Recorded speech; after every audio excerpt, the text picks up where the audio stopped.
ਵਾਹਿਗੁਰੂ ਜੀ ਕਾ ਖਾਲਸਾ, ਵਾਹਿਗੁਰੂ ਜੀ ਕੀ ਫਤਿਹ ਜੀ। ਸਾਰੇ ਵੀਰਾਂ ਭੈਣਾਂ ਨੂੰ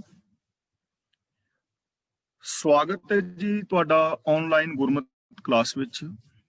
ਜਿਵੇਂ ਕਿ ਆਪ ਸਾਰਿਆਂ ਨੂੰ ਪਤਾ ਹੈ ਕਿ ਅਸੀਂ ਸਾਰੇ ਵੀਰ ਭੈਣਾਂ ਮਿਲ ਕੇ ਸਿੱਧ ਗੋਸ਼ਟ ਪਾਵਨ ਬਾਣੀ ਦੀ ਵਿਚਾਰ ਸਾਂਝੀ ਕਰ ਰਹੇ ਹਾਂ। ਸਿੱਧ ਗੋਸ਼ਟ ਪਾਵਨ ਬਾਣੀ ਦੇ ਅੰਦਰ ਸਾਹਿਬ ਸ੍ਰੀ ਗੁਰੂ ਨਾਨਕ ਪਾਤਸ਼ਾਹ ਜੀ ਦੇ ਚਰਨਾਂ ਵਿੱਚ ਸਿੱਧਾਂ ਨੇ ਆਪਣੇ ਸਵਾਲ ਰੱਖੇ ਨੇ। ਸਾਹਿਬ ਸ੍ਰੀ ਗੁਰੂ ਨਾਨਕ ਪਾਤਸ਼ਾਹ ਜੀ ਨੇ ਉਹਨਾਂ ਸਿੱਧਾਂ ਦੇ ਜਵਾਬ ਦਿੱਤੇ ਨੇ ਔਰ ਨਾਲ ਆਪਣਾ ਮਤ ਪੇਸ਼ ਕੀਤਾ ਹੈ ਜੋ ਯੂਨੀਵਰਸਲ ਟਰੁਥ ਹੈ, ਜੋ ਉਪਦੇਸ਼ ਸਰਬਦੇਸੀ, ਸਰਬ ਸਾਂਝਾ ਔਰ ਸਰਬਕਾਲੀ ਹੈ, ਜਿਸ ਉਪਦੇਸ਼ ਨੂੰ ਆਮ ਆਦਮੀ ਅਪਣਾ ਸਕਦਾ ਹੈ। ਸੰਸਾਰ ਵਿੱਚ ਰਹਿੰਦਿਆਂ ਆਪਣੇ ਕੰਮਕਾਜ ਕਰਦਿਆਂ ਉਹ ਪ੍ਰਭੂ ਦੇ ਨਾਲ ਜੁੜ ਕੇ ਰੱਬ ਰੂਪ ਹੋ ਸਕਦਾ ਹੈ। ਐਸੀ ਜੀਵਨ ਦੀ ਜੁਗਤ ਗੁਰੂ ਸਾਹਿਬ ਜੀ ਨੇ ਇਸ ਪਾਵਨ ਬਾਣੀ ਦੇ ਅੰਦਰ ਦਿੱਤੀ ਹੈ। ਕੱਲ ਤੱਕ ਅਸੀਂ ਵਿਚਾਰ ਕੀਤੀ ਸੀ ਕਿ ਨਾਨਕ ਬਿਨ ਨਾਵੇਂ ਜੋ ਕਦੇ ਨਾ ਹੋਵੇ, ਦੇਖੋ ਹਿਰਦੇ ਵਿਚਾਰੇ।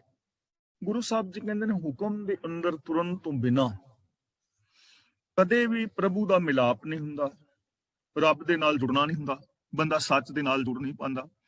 ਦੇਖੋ ਹਿਰਦੇ ਵਿਚਾਰੇ ਦਾ ਮਤਲਬ ਕਿ ਤੁਸੀਂ ਆਪ ਵੀ ਵਿਚਾਰ ਕੇ ਦੇਖ ਲਓ, ਆਪਣੇ ਜਾਤੀ ਤਜਰਬੇ ਤੋਂ ਵੇਖ ਲਓ, ਸਿੱਧਾਂ ਨੂੰ ਕਹਿ ਰਹੇ ਨੇ। ਔਰ ਆਮ ਮਨੁੱਖਤਾ ਵਾਸਤੇ ਵੀ ਇਹ ਉਪਦੇਸ਼ ਹੈ ਕਿ ਤੁਸੀਂ ਆਪਣੇ ਜਾਤੀ ਤਜਰਬੇ ਤੋਂ ਵੀ ਵਿਚਾਰ ਕੇ ਦੇਖ ਸਕਦੇ ਹੋ, ਆਪ ਸੋਚ ਕੇ ਸਮਝ ਕੇ ਕਿ ਰੱਬੀ ਹੁਕਮ ਦੇ ਅੰਦਰ ਤੁਰਨ ਤੋਂ ਬਿਨਾਂ ਕਦੇ ਵੀ ਜਿਹੜਾ ਹੈ ਉਹ ਨਾਮ ਦੇ ਨਾਲ, ਸੱਚ ਦੇ ਨਾਲ ਜੁੜਿਆ ਜਾ ਨਹੀਂ ਸਕਦਾ। ਕਦੇ ਵੀ ਰੱਬੀ ਹੁਕਮ ਤੋਂ ਬਿਨਾਂ ਸੱਚ ਦੇ ਨਾਲ ਜਿਹੜਾ ਹੈ ਉਹ ਜੁੜਿਆ ਨਹੀਂ ਜਾ ਸਕਦਾ। ਤੁਸੀਂ ਆਪਣੇ ਜਾਤੀ ਤਜਰਬੇ ਤੋਂ ਵੀ ਇਸ ਚੀਜ਼ ਨੂੰ ਵਿਚਾਰ ਕੇ ਦੇਖ ਸਕਦੇ ਹੋ। ਅਗਲਾ ਬਚਨ ਅਸੀਂ ਅੱਜ ਵਿਚਾਰ ਰਹੇ ਹਾਂ ਕਿ ਗੁਰਮੁਖ ਸਾਚ ਸ਼ਬਦ ਵਿਚਾਰੇ ਕੋਏ। ਗੁਰਮੁਖ ਦਾ ਮਤਲਬ ਗੁਰੂ ਦੇ ਦੱਸੇ ਰਾਹਾਂ ਤੇ ਤੁਰਨ ਵਾਲਾ। ਜੋ ਗੁਰੂ ਦੇ ਦੱਸੇ ਰਾਹਾਂ ਤੇ ਤੁਰਨ ਵਾਲਾ ਹੈ ਉਹ ਇਸ ਸੱਚੇ ਸ਼ਬਦ ਨੂੰ, ਪ੍ਰਭੂ ਦੇ ਹੁਕਮ ਨੂੰ, ਰੱਬੀ ਗੁਣਾਂ ਨੂੰ ਕੋਈ ਜਿਹੜਾ ਇਨਸਾਨ ਹੈ ਉਹ ਵਿਚਾਰਦਾ ਹੈ, ਆਪਣੇ ਵਿਚਾਰ ਮੰਡਲ ਦੇ ਅੰਦਰ ਵਸਾਉਂਦਾ ਹੈ, ਜਿਹੜਾ ਗੁਰੂ ਦੇ ਦੱਸੇ ਰਾਹਾਂ ਤੇ ਤੁਰਦਾ ਹੈ। ਜੇ ਕੋਈ ਮਨੁੱਖ ਗੁਰੂ ਦੇ ਹੁਕਮ ਵਿੱਚ ਤੁਰਦਾ ਹੈ ਤਾਂ ਉਹ ਸੱਚੇ ਸ਼ਬਦ ਨੂੰ, ਸੱਚੇ ਹੁਕਮ ਨੂੰ, ਸੱਚੀ ਸਿਫਤ ਸਲਾਹ ਨੂੰ ਵਿਚਾਰਦਾ ਹੈ। ਤਾਂ ਜ਼ਰੂਰਤ ਸਾਨੂੰ ਇਸ ਚੀਜ਼ ਦੀ ਹੈ ਕਿ ਅਸੀਂ ਗੁਰੂ ਦੇ ਸ਼ਬਦ ਨੂੰ, ਗੁਰੂ ਦੇ ਉਪਦੇਸ਼ ਨੂੰ, ਗੁਰੂ ਦੇ ਦਿੱਤੇ ਹੋਏ ਵੇ ਆਫ ਲਾਈਫ ਨੂੰ ਜਾਂ ਗੁਰੂ ਦੇ ਗਿਆਨ ਰਾਹੀਂ ਇਹਨਾਂ ਸਾਰੀਆਂ ਚੀਜ਼ਾਂ ਦੀ ਵਿਚਾਰ ਕਰਨ ਦਾ ਯਤਨ ਕਰੀਏ ਵਿਵੇਕ ਬੁੱਧ ਅਨੁਸਾਰ, ਯੂਨੀਵਰਸਲ ਟਰੁਥ ਦੇ ਬੇਸ ਤੇ ਕਿ ਕਿਹੜੀ ਸ਼ੈ ਯੂਨੀਵਰਸਲ ਟਰੁਥ ਦੇ ਉੱਤੇ ਪੂਰੀ ਉਤਰਦੀ ਹੈ। ਤਾਂ ਗੁਰੂ ਪਾਤਸ਼ਾਹ ਜੀ ਸਮਝਾ ਰਹੇ ਨੇ ਕਿ ਹੇ ਸਿੱਧ ਪੁਰਸ਼ੋ, ਜੇ ਕੋਈ ਮਨੁੱਖ ਗੁਰੂ ਦੇ ਹੁਕਮ ਵਿੱਚ ਤੁਰਦਾ ਹੈ, ਉਹ ਸੱਚੇ ਸ਼ਬਦ ਨੂੰ ਵਿਚਾਰਦਾ ਹੈ, ਸੱਚੀ ਸਿਫਤ ਸਲਾਹ ਨੂੰ, ਰੱਬੀ ਗੁਣਾਂ ਨੂੰ ਆਪਣੇ ਵਿਚਾਰ ਮੰਡਲ ਦੇ ਅੰਦਰ ਵਸਾਉਂਦਾ ਹੈ। ਗੁਰਮੁਖ ਸੱਚ ਬਾਣੀ ਪ੍ਰਗਟ ਹੋਏ। ਗੁਰਮੁਖ ਦਾ ਮਤਲਬ ਸਤਿਗੁਰੂ ਦੀ ਬਾਣੀ ਦੀ ਰਾਹੀਂ, ਗੁਰੂ ਦੀ ਪਾਵਨ ਬਾਣੀ ਦੀ ਰਾਹੀਂ ਪ੍ਰਗਟ ਹੋਏ ਦਾ ਮਤਲਬ ਹਿਰਦੇ ਦੇ ਅੰਦਰ ਸੱਚ ਪ੍ਰਗਟ ਹੋ ਜਾਂਦਾ ਹੈ। ਗੁਰੂ ਦੀ ਪਾਵਨ ਬਾਣੀ ਰਾਹੀਂ, ਗੁਰੂ ਦੇ ਗਿਆਨ ਰਾਹੀਂ, ਗੁਰੂ ਦੇ ਉਪਦੇਸ਼ ਰਾਹੀਂ ਹਿਰਦੇ ਦੇ ਅੰਦਰ ਸੱਚ ਪ੍ਰਗਟ ਹੁੰਦਾ ਹੈ। ਹੁਣ ਇਹ ਗੱਲ ਸਮਝਣ ਵਾਲੀ ਹੈ ਕਿ ਸੱਚ ਤਾਂ ਸਾਡੇ ਸਾਰਿਆਂ ਦੇ ਅੰਦਰ ਹੈ, ਸ਼ੁਭ ਗੁਣ ਸਾਡੇ ਸਾਰਿਆਂ ਦੇ ਵਿੱਚ ਮੌਜੂਦ ਨੇ, ਲੇਕਿਨ ਸਾਡੇ ਅੰਦਰ ਪ੍ਰਗਟ ਨਹੀਂ ਹਨ। ਹੁਣ ਪ੍ਰਗਟ ਕਿਵੇਂ ਨਹੀਂ, ਇਹ ਚੀਜ਼ ਅਸੀਂ ਰੋਜ਼ ਵਿਚਾਰ ਰਹੇ ਹਾਂ ਔਰ ਗੁਰੂ ਜੀ ਕਿਸੇ ਨਾ ਕਿਸੇ ਰੂਪ ਦੇ ਵਿੱਚ ਹਰ ਪਾਵਨ ਪੰਕਤੀ, ਹਰ ਸ਼ਬਦ ਦੇ ਅੰਦਰ ਹੀ ਸਾਨੂੰ ਸਮਝਾ ਰਹੇ ਨੇ ਕਿ ਆਪਣੇ ਅੰਦਰੋਂ ਇਹਨਾਂ ਗੁਣਾਂ ਨੂੰ ਪ੍ਰਗਟ ਕਰਨਾ ਹੈ, ਗੁਣਾਂ ਦੇ ਨਾਲ ਜੁੜਨਾ ਹੈ। ਅਵਗੁਣ ਛੋੜ ਗੁਣਾਂ ਕੋ ਧਾਵੋ, ਕਰ ਅਵਗੁਣ ਪਛਤਾਹੀ ਜੀਓ, ਕਿ ਅਵਗੁਣਾਂ ਨੂੰ ਛੱਡ ਕੇ ਗੁਣਾਂ ਦੇ ਨਾਲ ਜੁੜਨਾ ਹੈ। ਸਾਡੇ ਅੰਦਰ ਗੁਣ ਹਰ ਇਨਸਾਨ ਵਿੱਚ ਮੌਜੂਦ ਨੇ, ਚਾਹੇ ਉਹ ਸੱਚਾਈ ਹੈ, ਦਇਆ ਹੈ, ਪ੍ਰੇਮ ਹੈ, ਇਨਸਾਨੀਅਤ ਹੈ। ਅਸੀਂ ਇਸ ਗੱਲ ਤੋਂ ਇਨਕਾਰੀ ਨਹੀਂ ਹੋ ਸਕਦੇ ਕਿ ਸਾਡੇ ਅੰਦਰ ਇਹ ਗੁਣ ਨਹੀਂ ਹਨ, ਔਰ ਦੁਨੀਆ ਦਾ ਕੋਈ ਵੀ ਇਨਸਾਨ ਇਨਕਾਰੀ ਨਹੀਂ ਹੋ ਸਕਦਾ, ਚਾਹੇ ਉਹ ਹਿੰਦੂ, ਮੁਸਲਮਾਨ, ਸਿੱਖ, ਈਸਾਈ ਕੋਈ ਵੀ ਹੈ। ਗੁਣ ਹਰ ਇਨਸਾਨ ਵਿੱਚ ਮੌਜੂਦ ਨੇ, ਲੇਕਿਨ ਇਹ ਗੱਲ ਵੱਖਰੀ ਹੈ ਕਿ ਉਹ ਗੁਣਾਂ ਨੂੰ ਯੂਜ਼ ਨਹੀਂ ਕਰ ਰਿਹਾ, ਆਪਣੇ ਅੰਦਰੋਂ ਗੁਣਾਂ ਨੂੰ ਪ੍ਰਗਟ ਨਹੀਂ ਕਰ ਰਿਹਾ, ਗੁਣਾਂ ਦੇ ਉੱਤੇ ਅਮਲ ਨਹੀਂ ਕਰ ਰਿਹਾ। ਅਸੀਂ ਉਹਨਾਂ ਗੁਣਾਂ ਦੀ ਵਰਤੋਂ ਨਹੀਂ ਕਰ ਰਹੇ। ਅਸੀਂ ਸੱਚ ਬੋਲਦੇ ਨਹੀਂ, ਝੂਠ ਬੋਲਦੇ ਹਾਂ। ਇਹ ਸਾਡੀ ਪ੍ਰੋਬਲਮ ਹੈ। ਅਸੀਂ ਦਇਆ ਵਾਲਾ ਵਤੀਰਾ ਕਰਦੇ ਨਹੀਂ, ਅਸੀਂ ਨਿਰਦੈਤਾ ਵਾਲਾ ਵਤੀਰਾ ਕਰਦੇ ਹਾਂ। ਤਾਂ ਇਹਦਾ ਮਤਲਬ ਇਹ ਨਹੀਂ ਕਿ ਸਾਡੇ ਅੰਦਰ ਦਇਆ ਹੈ ਨਹੀਂ, ਹੈ, ਪਰ ਅਸੀਂ ਉਹਨਾਂ ਨੂੰ ਵਰਤ ਨਹੀਂ ਰਹੇ। ਤਾਂ ਗੁਰੂ ਜੀ ਕਹਿੰਦੇ ਹਨ, ਜਦੋਂ ਕੋਈ ਗੁਰੂ ਦੇ ਚਰਨਾਂ ਦੀ ਸ਼ਰਨ ਲੈਂਦਾ ਹੈ, ਗੁਰੂ ਦੇ ਦੱਸੇ ਰਾਹਾਂ ਤੇ ਤੁਰਦਾ ਹੈ, ਗੁਰੂ ਗਿਆਨ ਮੁਤਾਬਕ ਧਰਮੇ ਦੇ ਨਾਲ ਸੋਚਦਾ ਹੈ, ਫਿਰ ਆਪਣੇ ਅੰਦਰੋਂ ਉਹਨਾਂ ਗੁਣਾਂ ਨੂੰ ਪ੍ਰਗਟ ਕਰਦਾ ਹੈ, ਉਹਨਾਂ ਗੁਣਾਂ ਦੀ ਵਰਤੋਂ ਕਰਦਾ ਹੈ। ਉਹਦੇ ਅੰਦਰੋਂ ਹੀ ਫਿਰ ਰੱਬ ਪ੍ਰਗਟ ਹੋ ਜਾਂਦਾ ਹੈ। ਗੁਣਾਂ ਦਾ ਪ੍ਰਗਟ ਹੋ ਜਾਣਾ ਹੀ ਰੱਬ ਦਾ ਪ੍ਰਗਟ ਹੋ ਜਾਣਾ ਹੈ। ਗੁਣਾਂ ਦੇ ਅੰਦਰ ਸਾਡੀ ਸੁਰਤ ਦਾ ਮਿਲ ਜਾਣਾ ਹੀ ਰੱਬ ਦੇ ਵਿੱਚ ਮਿਲ ਜਾਣਾ ਹੈ। ਅਗਲਾ ਬਚਨ ਕਰਦੇ ਨੇ, ਗੁਰਮੁਖ, ਇੱਥੇ ਥੋੜਾ ਜਿਹਾ ਰੁਕਣਾ ਹੈ। ਮਨ ਭੀਜੈ ਵਿਰਲਾ ਬੂਝੈ ਕੋਏ। ਇਹਦੇ ਵਿਸ਼ਰਾਮ ਇਸ ਤਰ੍ਹਾਂ ਹੋਣਗੇ, ਗੁਰਮੁਖ ਮਨ ਭੀਜੈ ਵਿਰਲਾ ਬੂਝੈ ਕੋਏ। ਗੁਰਮੁਖ ਦਾ ਮਤਲਬ ਗੁਰੂ ਦੇ ਰਾਹੀਂ। ਗੁਰਮੁਖ ਮਨੁੱਖ ਦਾ ਜੋ ਮਨ ਹੈ ਨਾ, ਭੀਜੇ ਦਾ ਮਤਲਬ ਭਿੱਜਦਾ ਹੈ। ਕਿਹਦੇ ਵਿੱਚ? ਨਾਮ ਵਿੱਚ, ਯਾਨੀ ਹੁਕਮ ਦੇ ਅੰਦਰ। ਭਿੱਜਦਾ ਦਾ ਮਤਲਬ ਉਹਦਾ ਮਨ ਮੰਨ ਜਾਂਦਾ ਹੈ, ਉਹਦਾ ਮਨ ਪਤੀਜ ਜਾਂਦਾ ਹੈ। ਗੁਰੂ ਦੇ ਰਾਹੀਂ ਹੁਕਮ ਦੇ ਅੰਦਰ ਤੁਰਨ ਵਾਸਤੇ ਮਨ ਰਾਜੀ ਹੋ ਜਾਂਦਾ ਹੈ। ਉਹਨੂੰ ਹੁਕਮ ਦੀ ਸਮਝ ਪੈ ਜਾਂਦੀ ਹੈ। ਉਹਨੂੰ ਇਸ ਗੱਲ ਦੀ ਸਮਝ ਪੈ ਜਾਂਦੀ ਹੈ ਕਿ ਇਸ ਦੁਨੀਆ ਦੇ ਅੰਦਰ ਹੁਕਮ ਤੋਂ ਬਾਹਰ ਕੁਝ ਨਹੀਂ ਹੈ। ਹੁਕਮ ਦਾ ਮਤਲਬ ਸਿਸਟਮ, ਕਿ ਸਿਸਟਮ ਤੋਂ ਬਾਹਰ ਕੋਈ ਕੰਮ ਅਸੀਂ ਕਰ ਨਹੀਂ ਸਕਦੇ। ਸਿਸਟਮ ਤੋਂ ਬਾਹਰ ਜਦੋਂ ਅਸੀਂ ਜ਼ਿੰਦਗੀ ਜੀਣ ਦਾ ਯਤਨ ਕਰਾਂਗੇ, ਉਦੋਂ ਸਾਡੇ ਜੀਵਨ ਦੇ ਅੰਦਰ ਦੁੱਖ ਪੈਦਾ ਹੋਣਗੇ। ਤਾਂ ਗੁਰੂ ਦੇ ਰਾਹੀਂ ਇਸ ਚੀਜ਼ ਦੇ ਉੱਤੇ ਮਨ ਭਿੱਜ ਜਾਂਦਾ ਹੈ, ਵਿਸ਼ਵਾਸ ਆ ਜਾਂਦਾ ਹੈ, ਕਿਉਂਕਿ ਗੁਰੂ ਦੇ ਦੱਸੇ ਰਾਹ ਤੇ ਤੁਰਨ ਵਾਲਾ ਬੰਦਾ ਇਸ ਗੱਲ ਨੂੰ ਪਤਿਆ ਲੈਂਦਾ ਹੈ। ਮੀਨਸ ਕਿ ਉਹ ਪ੍ਰੈਕਟੀਕਲ ਕਰਕੇ ਦੇਖ ਲੈਂਦਾ ਹੈ, ਉਹ ਇਹਨਾਂ ਚੀਜ਼ਾਂ ਨੂੰ ਇੰਪਲੀਮੈਂਟ ਕਰਕੇ ਦੇਖ ਲੈਂਦਾ ਹੈ, ਔਰ ਉਹਨੂੰ ਵਿਸ਼ਵਾਸ ਆ ਜਾਂਦਾ ਹੈ। ਵਿਰਲਾ ਬੂਝੈ ਕੋਏ, ਪਰ ਇਸ ਗੱਲ ਨੂੰ ਕੋਈ ਵਿਰਲਾ ਸਮਝਦਾ ਹੈ, ਸਾਰੇ ਸਮਝ ਨਹੀਂ ਪਾਉਂਦੇ। ਉਹਦਾ ਰੀਜ਼ਨ ਕੀ ਹੈ? ਸਾਰੇ ਕਿਉਂ ਨਹੀਂ ਸਮਝ ਪਾਉਂਦੇ? ਇਹਦਾ ਮਤਲਬ ਇਹ ਨਹੀਂ ਕਿ ਸਾਰੇ ਸਮਝ ਹੀ ਨਹੀਂ ਪਾਣਗੇ। ਉਹਦਾ ਮਤਲਬ ਇਹ ਹੈ ਕਿ ਗੁਰੂ ਦੇ ਦੱਸੇ ਰਾਹਾਂ ਤੇ ਕੋਈ ਤੁਰਦਾ ਹੀ ਵਿਰਲਾ ਹੈ। ਆਮ ਬੰਦਾ ਇਹਨਾਂ ਚੀਜ਼ਾਂ ਨੂੰ ਅਪਣਾਉਂਦਾ ਹੀ ਨਹੀਂ ਹੈ। ਹੁਣ ਦੇਖੋ, ਜਿਵੇਂ ਅਸੀਂ ਰੋਜ਼ ਸੁਣਦੇ ਹਾਂ ਕਿ ਸੱਚ ਬੋਲਣ ਦੇ ਨਾਲ ਜ਼ਿੰਦਗੀ ਦੀਆਂ ਸਮੱਸਿਆਵਾਂ ਹੱਲ ਹੋ ਸਕਦੀਆਂ ਨੇ, ਪ੍ਰੇਮ ਨਾਲ ਅਸੀਂ ਰਹਿ ਸਕਦੇ ਹਾਂ, ਅਸੀਂ ਇੱਕ ਦੂਜੇ ਨਾਲ ਦਇਆ ਵਾਲਾ ਵਤੀਰਾ ਕਰ ਸਕਦੇ ਹਾਂ, ਇੱਕ ਦੂਜੇ ਦੀਆਂ ਲੱਤਾਂ ਖਿੱਚਣ ਦੀ ਬਜਾਏ ਇੱਕ ਦੂਜੇ ਦਾ ਸਹਿਯੋਗ ਕਰ ਸਕਦੇ ਹਾਂ। ਇਹ ਚੀਜ਼ਾਂ ਅਸੀਂ ਵੀ ਸੁਣ ਰਹੇ ਹਾਂ, ਕਹਿ ਵੀ ਰਹੇ ਹਾਂ, ਬਾਕੀ ਦੁਨੀਆ ਦੇ ਲੋਕ ਵੀ ਕਹਿ ਰਹੇ ਨੇ, ਸੁਣ ਰਹੇ ਨੇ। ਹਰ ਧਾਰਮਿਕ ਬੰਦਾ ਇਹ ਕਹਿ ਸੁਣ ਰਿਹਾ ਹੈ, ਇਹਦੇ ਵਿੱਚ ਕੋਈ ਦੋ ਰਾਏ ਨਹੀਂ, ਹਰ ਬੰਦਾ ਕਹਿ ਸੁਣ ਰਿਹਾ ਹੈ। ਪਰ ਇਹਨਾਂ ਗੱਲਾਂ ਦੇ ਉੱਤੇ ਅਮਲ ਕਿੰਨੇ ਕੁ ਲੋਕ ਕਰ ਰਹੇ ਨੇ? ਜਦੋਂ ਅਸੀਂ ਇਸ ਚੀਜ਼ ਨੂੰ ਵੇਖਦੇ ਹਾਂ ਤਾਂ ਕਈ ਵਾਰ ਸਾਡੀ ਆਪਣੀ ਗਿਣਤੀ ਵੀ ਇਸ ਚੀਜ਼ ਵਿੱਚ ਆ ਜਾਂਦੀ ਕਿ ਅਮਲ ਤਾਂ ਮੈਂ ਵੀ ਨਹੀਂ ਕਰ ਰਿਹਾ।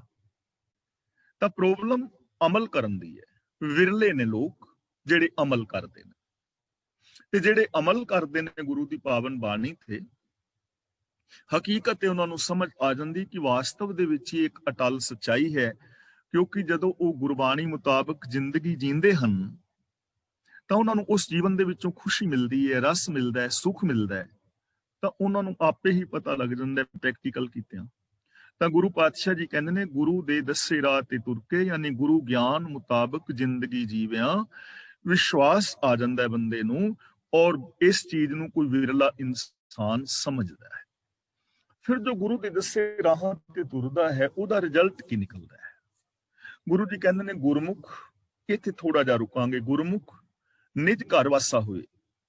ਜੋ ਗੁਰੂ ਦੇ ਦੱਸੇ ਰਾਹਾਂ ਤੇ ਤੁਰਦਾ ਹੈ, ਗੁਰਮੁਖ ਦਾ ਮਤਲਬ ਜੋ ਗੁਰੂ ਦੇ ਦੱਸੇ ਰਾਹਾਂ ਤੇ ਤੁਰਦਾ ਹੈ, ਯਾਨੀ ਗੁਰੂ ਗਿਆਨ ਮੁਤਾਬਕ ਜੋ ਜ਼ਿੰਦਗੀ ਜੀਂਦਾ ਹੈ, ਗੁਰੂ ਦੇ ਦਿੱਤੇ ਵੇ ਆਫ ਲਾਈਫ ਨੂੰ ਅਪਣਾਉਂਦਾ ਹੈ, ਹੁਕਮ ਦੇ ਅੰਦਰ ਤੁਰਦਾ ਹੈ, ਤਾਂ ਉਹਦਾ ਨਿਜ ਸਰੂਪ ਵਿੱਚ ਵਾਸਾ ਹੋ ਜਾਂਦਾ ਹੈ। ਆਪਣੇ ਅਸਲੇ ਦੇ ਅੰਦਰ ਉਹਦਾ ਮਨ ਟਿਕ ਜਾਂਦਾ ਹੈ। ਹੁਣ ਨਿਜ ਸਰੂਪ ਸਾਡਾ ਕੀ ਹੈ? ਮਨ ਤੋਂ ਜੋਤ ਸਰੂਪ ਹੈ, ਗਿਆਨ ਸਰੂਪ ਹੈ ਨਾ ਮਨ, ਰੱਬ ਦਾ ਰੂਪ ਹੈ, ਸੱਚ ਦਾ ਰੂਪ ਹੈ, ਗੁਣਾਂ ਦਾ ਰੂਪ ਹੈ। ਤਾਂ ਬੰਦਾ ਉਹਦੇ ਅੰਦਰ ਫਿਰ ਉਹਦਾ ਮਨ ਟਿਕ ਜਾਂਦਾ ਹੈ। ਆਮ ਜੋ ਮਨੁੱਖ ਦਾ ਮਨ ਹੈ ਉਹ ਭਟਕ ਰਿਹਾ ਹੈ। ਕਦੇ ਅਸੀਂ ਝੂਠ ਬੋਲਦੇ ਹਾਂ, ਕਦੇ ਨਿਰਦੈਤਾ ਦੇ ਵਿਚਾਰ ਆ ਜਾਂਦੇ ਨੇ, ਕਿਸੇ ਵਾਸਤੇ ਜੈਲਸੀ ਪੈਦਾ ਹੋ ਜਾਂਦੀ ਹੈ, ਕਿਤੇ ਥੋੜਾ ਬਹੁਤਾ ਅਹੰਕਾਰ ਆ ਜਾਂਦਾ ਹੈ, ਕਿਤੇ ਬੰਦਾ ਲੋਭ ਕਰ ਲੈਂਦਾ ਹੈ। ਜ਼ਿੰਦਗੀ ਦਾ ਕੋਈ ਗੋਲ ਨਹੀਂ ਨਾ ਹੈ। ਜਦੋਂ ਬੰਦਾ ਗੁਰੂ ਦੇ ਦੱਸੇ ਰਾਹਾਂ ਤੇ ਤੁਰਦਾ ਹੈ ਤਾਂ ਉਹਦਾ ਇੱਕ ਗੋਲ ਹੁੰਦਾ ਹੈ, ਸਚਿਆਰ ਹੋਣ ਦਾ। ਫਿਰ ਉਹਦਾ ਮਨ ਉੱਥੇ ਟਿਕ ਜਾਂਦਾ ਹੈ ਸੱਚ ਦੇ ਵਿੱਚ। ਨਿਜ ਘਰ ਦੇ ਅੰਦਰ ਉਹ ਵਸ ਜਾਂਦਾ ਹੈ। ਨਿਜ ਘਰ ਦਾ ਮਤਲਬ ਸੱਚ ਦੇ ਅੰਦਰ ਟਿਕ ਜਾਣਾ। ਫਿਰ ਉਹ ਮਨ ਬਚਨ ਕਰਮ ਕਰਕੇ ਸੱਚ ਦਾ ਧਾਰਨੀ ਹੁੰਦਾ ਹੈ। ਫਿਰ ਉਹਦਾ ਮਨ ਸੱਚ ਤੋਂ ਇਧਰ ਉਧਰ ਡੋਲਦਾ ਨਹੀਂ। ਚਾਹੇ ਉਹਨੂੰ ਆਰਥਿਕ ਪ੍ਰੋਬਲਮ ਸਹਿਟਣੀ ਪੈਂਦੀ ਹੈ, ਚਾਹੇ ਉਹਨੂੰ ਸਰੀਰਕ ਕਸ਼ਟ ਆਉਣ, ਜਾਂ ਉਹਨੂੰ ਹੋਰ ਕਈ ਘਾਟੇ ਸਹਿਰਨੇ ਪੈਂਦੇ ਨੇ, ਪਰ ਉਹ ਸੱਚ ਤੋਂ ਫਿਰ ਦੂਰ ਨਹੀਂ ਜਾਂਦਾ। ਕਿਉਂਕਿ ਸੱਚ ਦੇ ਉੱਤੇ ਚੱਲਣ ਵਾਸਤੇ ਕੁਝ ਪ੍ਰੋਬਲਮਸ ਜ਼ਿੰਦਗੀ ਦੇ ਵਿੱਚ ਆਉਂਦੀਆਂ ਨੇ।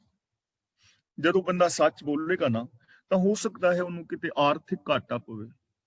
ਹੁਣ ਕੋਈ ਰਿਸ਼ਵਤ ਲੈ ਰਿਹਾ ਹੈ, ਤੇ ਰਿਸ਼ਵਤ ਤੇ ਝੂਠ ਦੇ ਬੇਸ ਤੇ ਹੀ ਹੈ, ਤੇ ਜਦੋਂ ਉਹ ਸੱਚ ਬੋਲੇਗਾ ਤਾਂ ਉਹਨੂੰ ਰਿਸ਼ਵਤ ਵਾਲੇ ਪੈਸੇ ਤੇ ਛੱਡਣੇ ਪੈਣਗੇ ਨਾ ਨਜਾਇਜ਼, ਤਾਂ ਉਹ ਉਹਨੂੰ ਘਾਟਾ ਸਮਝ ਬੈਠੇਗਾ।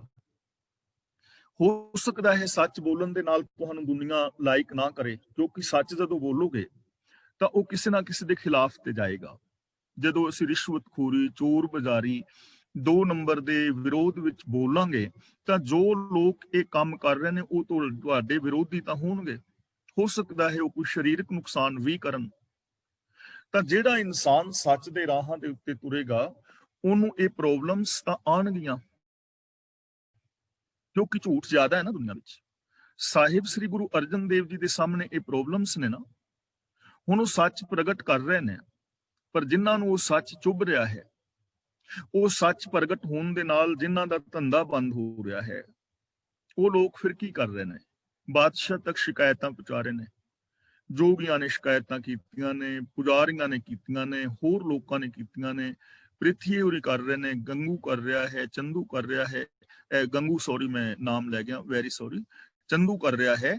ਤਾਂ ਇਹ ਸਾਰੀ ਸ਼ਿਕਾਇਤਾਂ, ਔਰ ਗੁਰੂ ਅਰਜਨ ਦੇਵ ਜੀ ਮਹਾਰਾਜ ਨੂੰ ਜਹਾਂਗੀਰ ਤੱਤੀ ਤਵੀ ਤੇ ਬਿਠਾ ਰਿਹਾ ਹੈ। ਉਹ ਆਪ ਵੀ ਆਪਣੇ ਜੀਵਨੀ ਦੇ ਵਿੱਚ ਲਿਖਦਾ ਹੈ ਕਿ ਮੈਂ ਦੇਖ ਰਿਹਾ ਸਾਂ ਕਿ ਅਰਜਨ ਨਾਮ ਦਾ ਹਿੰਦੂ ਬੜੀ ਚਿਰ ਤੋਂ ਇੱਕ ਕੂੜ ਦੀ ਦੁਕਾਨ ਚਲਾ ਰਿਹਾ ਸੀ, ਤੇ ਮੈਂ ਇਹ ਸੋਚਦਾ ਕਿ ਜਦੋਂ ਵੀ ਮੌਕਾ ਮਿਲੇਗਾ, ਜਾਂ ਇਹਨੂੰ ਇਸਲਾਮ ਵਿੱਚ ਲਿਆਂਦਾ ਜਾਏਗਾ ਜਾਂ ਇਹਨੂੰ ਖਤਮ ਕੀਤਾ ਜਾਏ।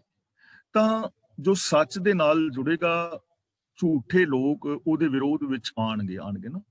ਪਰ ਜਦੋਂ ਬੰਦਾ ਸੱਚ ਦੇ ਨਾਲ ਜੁੜ ਜਾਂਦਾ ਹੈ, ਗੁਰਮੁਖ ਨਿਜ ਘਰ ਵਾਸਾ ਹੋਏ, ਜਦੋਂ ਸੱਚ ਦੇ ਅੰਦਰ ਟਿਕ ਜਾਏ, ਫਿਰ ਉਹ ਇਹਨਾਂ ਚੀਜ਼ਾਂ ਦੀ ਦੁੱਖ ਨੂੰ ਮਹਿਸੂਸ ਨਹੀਂ ਕਰਦਾ, ਫਿਰ ਉਹ ਡੋਲਦਾ ਨਹੀਂ।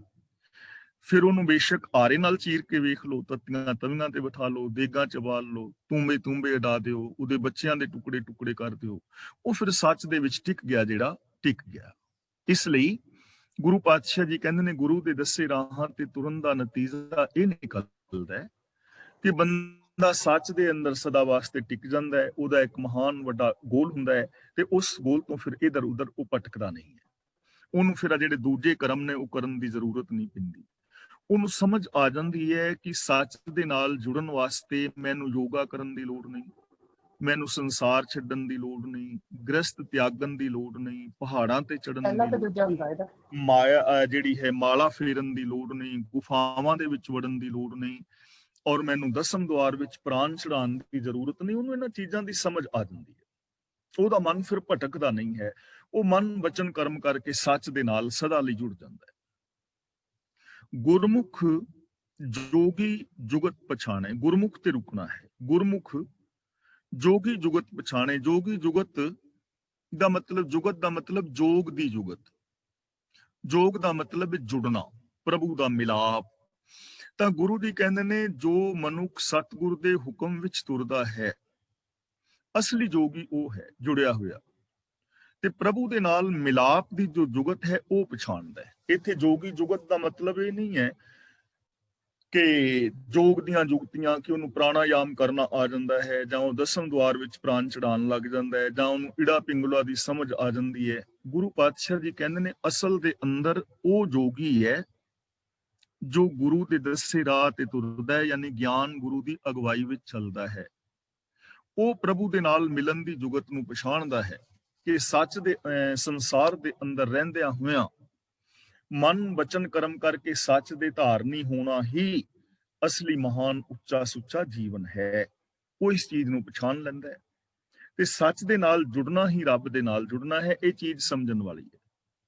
ਆਪਣੇ ਅੰਦਰੋਂ ਸੱਚ ਦੇ ਦਰਸ਼ਨ ਕਰਨੇ ਹੀ ਰੱਬ ਦੇ ਦਰਸ਼ਨ ਨੇ। ਸੱਚ ਦਾ ਮਿਲਾਪ ਹੀ ਰੱਬ ਦਾ ਮਿਲਾਪ ਹੈ।